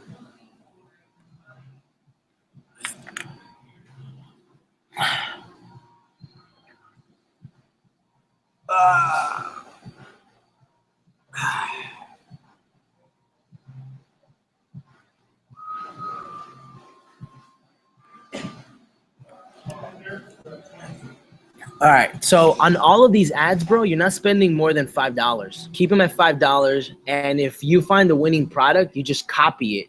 Don't raise the budget. Okay, so kind of like what Chris Record says. Dude, I thought you were on the phone. I saw you talking. You need it? Yeah, I'm leaving right now. Oh, you're leaving right now? Cool. Are they shutting down right now? No, I'm just leaving. I'll be here since 11. Damn, brother. All right, man. Thanks a lot. God bless, bro. So, dude, does your name start with R? No, it's Paulo. Oh, Yeah. That's it. Let's go. Dude, it took me Chris's forever to remember. I thought his name was Rick, and I kept calling him Rick. No, but it's Chris. I'm really bad. That's cool, brother. Don't worry about it. Take care, man. All right. So what I was saying is that you don't want to pay more than $5. Like whenever something starts to work, just copy it. Just like duplicate the ad. Does that make sense? Yeah, and then do you do impressions or clicks?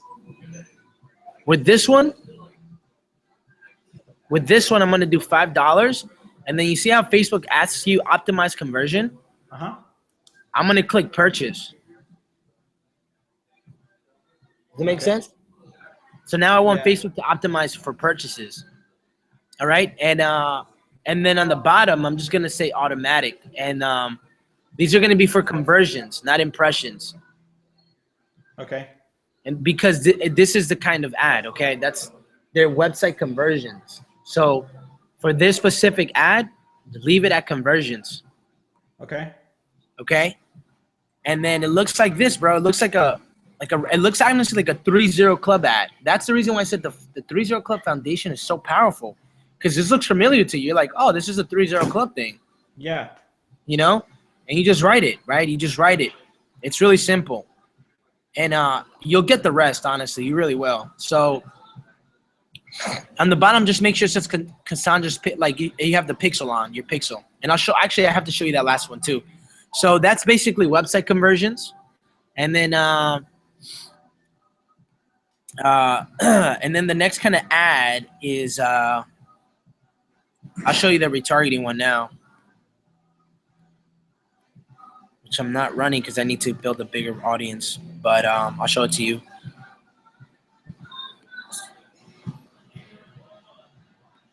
So for this is for the website clicks. Cool. Cool. $5 again, and it's link clicks to your website. Cool. Okay. It's called link clicks to your website. All right. Awesome. And then it looks like this. This is the ad that I have. I put leaving so soon. Come back and get 10% off using coupon code GET10NOW. You see it? Yeah. Yeah, that's cool. Yeah. So that's the retargeting one. But you can also use it. Like if you find a really good product, you can use it just to sell stuff. Does that make sense? Yeah, and then do you pick a custom audience with that one for the retargeting? What? For your audience on retargeting, do you just pick the pixel or? I'm gonna show you that right now. Yeah, you do need a pixel. Okay. All right. This is the last thing, I swear. All right.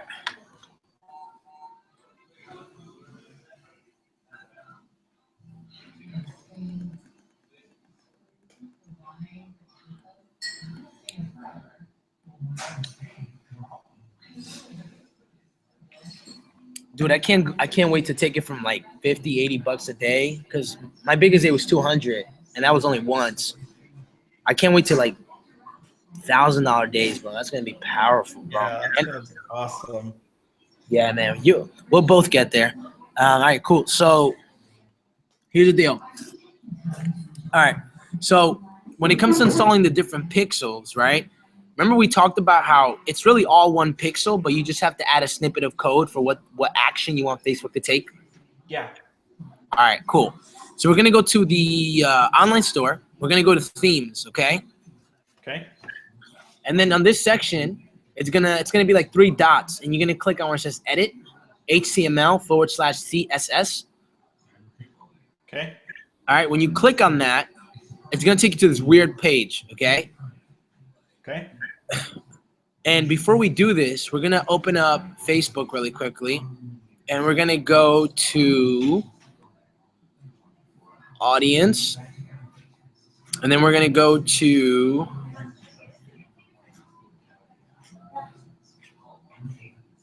where are we gonna go to? Pixels.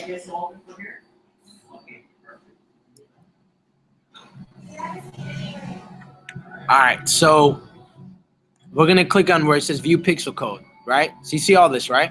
Uh-huh. All right, so here are the pixel codes you're gonna have to install into your website. It's important for you to understand. Hold on one second. Options, show Windows.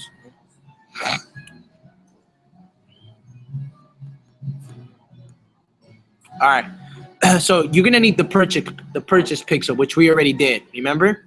Yeah. You're gonna need the View Content pixel.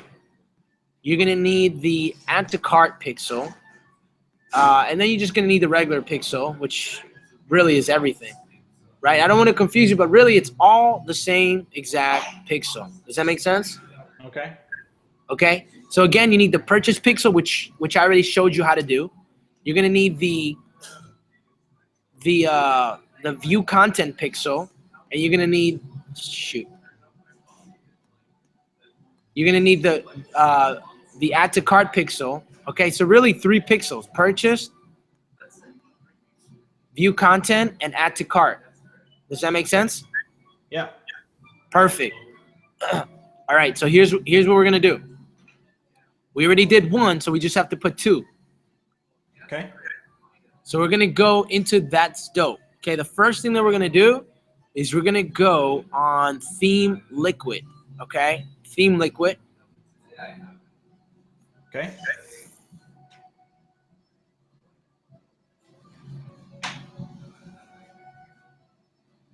And we're gonna put the Facebook pixel in Theme Liquid, okay? And this one's gonna be just our regular pixel. Okay, we're just gonna put our Facebook pixel in this page right here. Okay?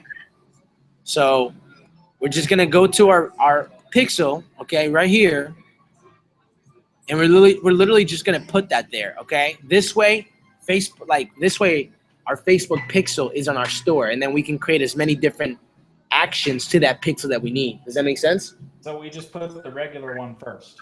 Yeah, we're gonna put the regular one right there. Okay, it's gonna be right underneath the head. You see this little head tagline? Yeah. It's gonna be right under there. We're gonna put the Facebook pixel. Okay. Okay. All right. The next thing we're gonna do is we're gonna go to where it says, not article. I'm just clicking on stuff. We're gonna go to where it says cart. Okay. Okay. Where it says cart, and we're gonna put the Add to Cart pixel. Okay, the Add to Cart pixel.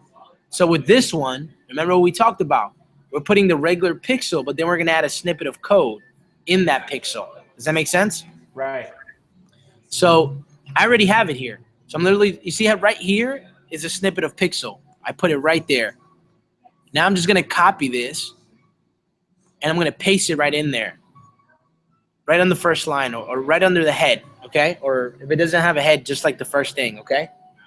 Okay. Okay, that's the second pixel. Okay, and then I'm gonna go to the bottom where it says Product Liquid. Okay. I'm going to go where it says product liquid, and I'm going to put the view content pixel right at the top of the header. So that means I'm going to go back here. I'm going to open up my view content pixel. As you can see, I put the little snippet right there, and you get this code from Facebook, right? Do you remember that right here? Yeah, I remember that. Okay. So you're going to put that pixel in here that says view content. And then you want to make sure you save, after you do each one, save it, because it doesn't save all in one. So I would save this one. Then I would go back to cart. I would save that one. Then I would go back to theme, and I would save that one. Save each one separately, okay? Okay. Cool. Once your pixel's ready, it's going to say ready. Does that make sense? Yeah, so it looks like we did 3 of them for Can you now. speak a little louder? Looks like we did 3 of the pixels. What about the 4th one, which was purchase? We already put that, remember? Oh, okay. You want me to show you again, or are you good? No, I'm good. All right, cool. Yeah, and then now, dude, you're literally like, you can literally make money now. Okay. Yeah, that was Yeah, lots of dude. cover, but yeah, that makes sense. It is. We covered a lot, dude. I'm telling you, this is like, it was a.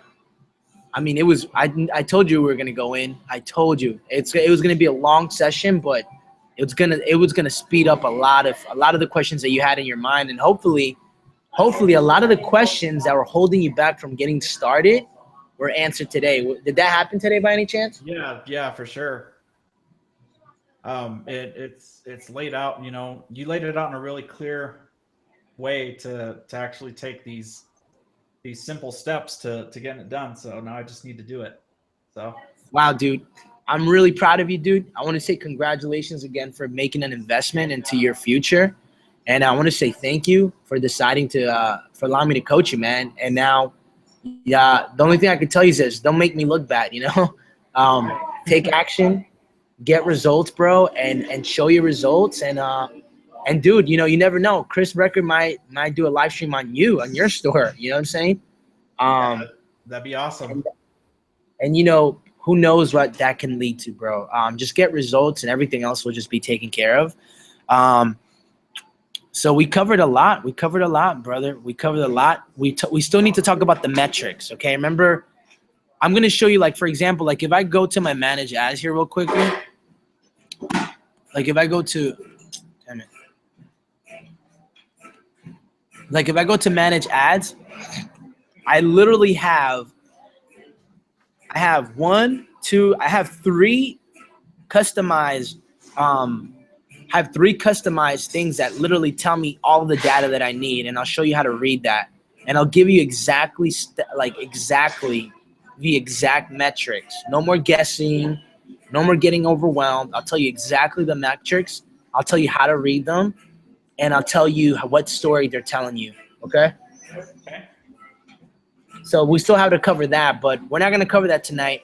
We're going to cover that probably tomorrow, if not the day after tomorrow. Okay. Yeah, it sounds great. Okay. We'll talk about how to measure and scale, how to know when to kill an ad.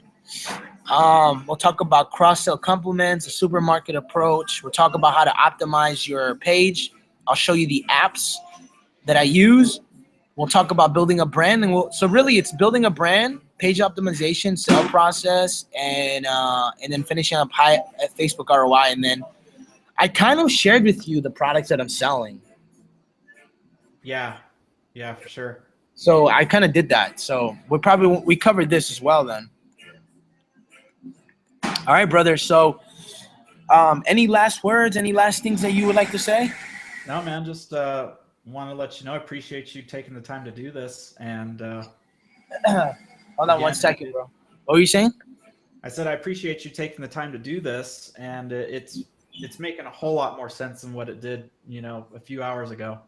So, dude, that makes me really happy. I know you could just see my forehead right now because my headphones died, but that I'm really excited for you, dude. And again, if you could just give me a little shout out, man, I would really appreciate that. Just let it come natural, let it be genuine. And if you really Really got a lot of value, dude. I'm really glad that actually I'm actually coaching one more person just because they really wanted me to coach them, but I actually didn't give them the same deal that I gave you.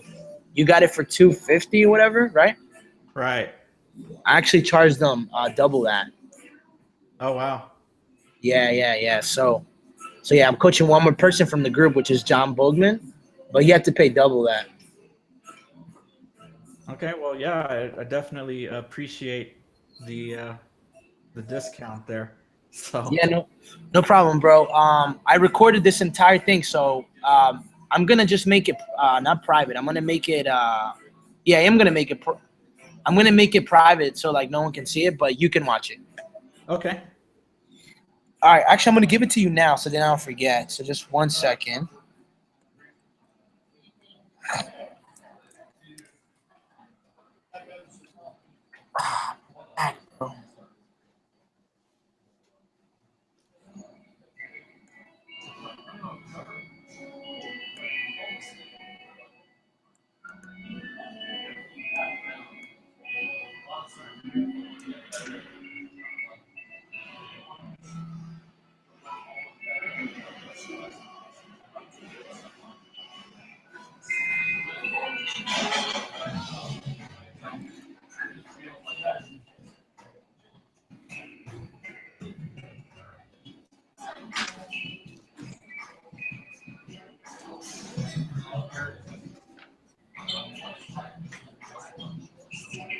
All right, man. I ended up sending it to you, man. You can check it out whenever you want. And hey, dude. So when do you think you're gonna make your first sale? I'd like to do it tomorrow or by tomorrow. Hey, dude. I know you're gonna do it because you did it with the 3-0 Club. It's just the same thing. It's just an online store, bro. Um, just take action, bro. Don't make me look bad. You know, do yourself a favor and add another stream of income to your business. I wish you the best, bro. You're awesome. You're great. Again, thank you so much for this opportunity. I'm super grateful that I got to coach somebody I know and I like, and I think they're cool as hell. So again, thank you, dude. And man, I can't wait to see your results, man. And I will definitely let you know when we can schedule the next meeting, which will be definitely by the end of this week. Okay, sounds good. I All right, appreciate it. brother. Peace. Peace.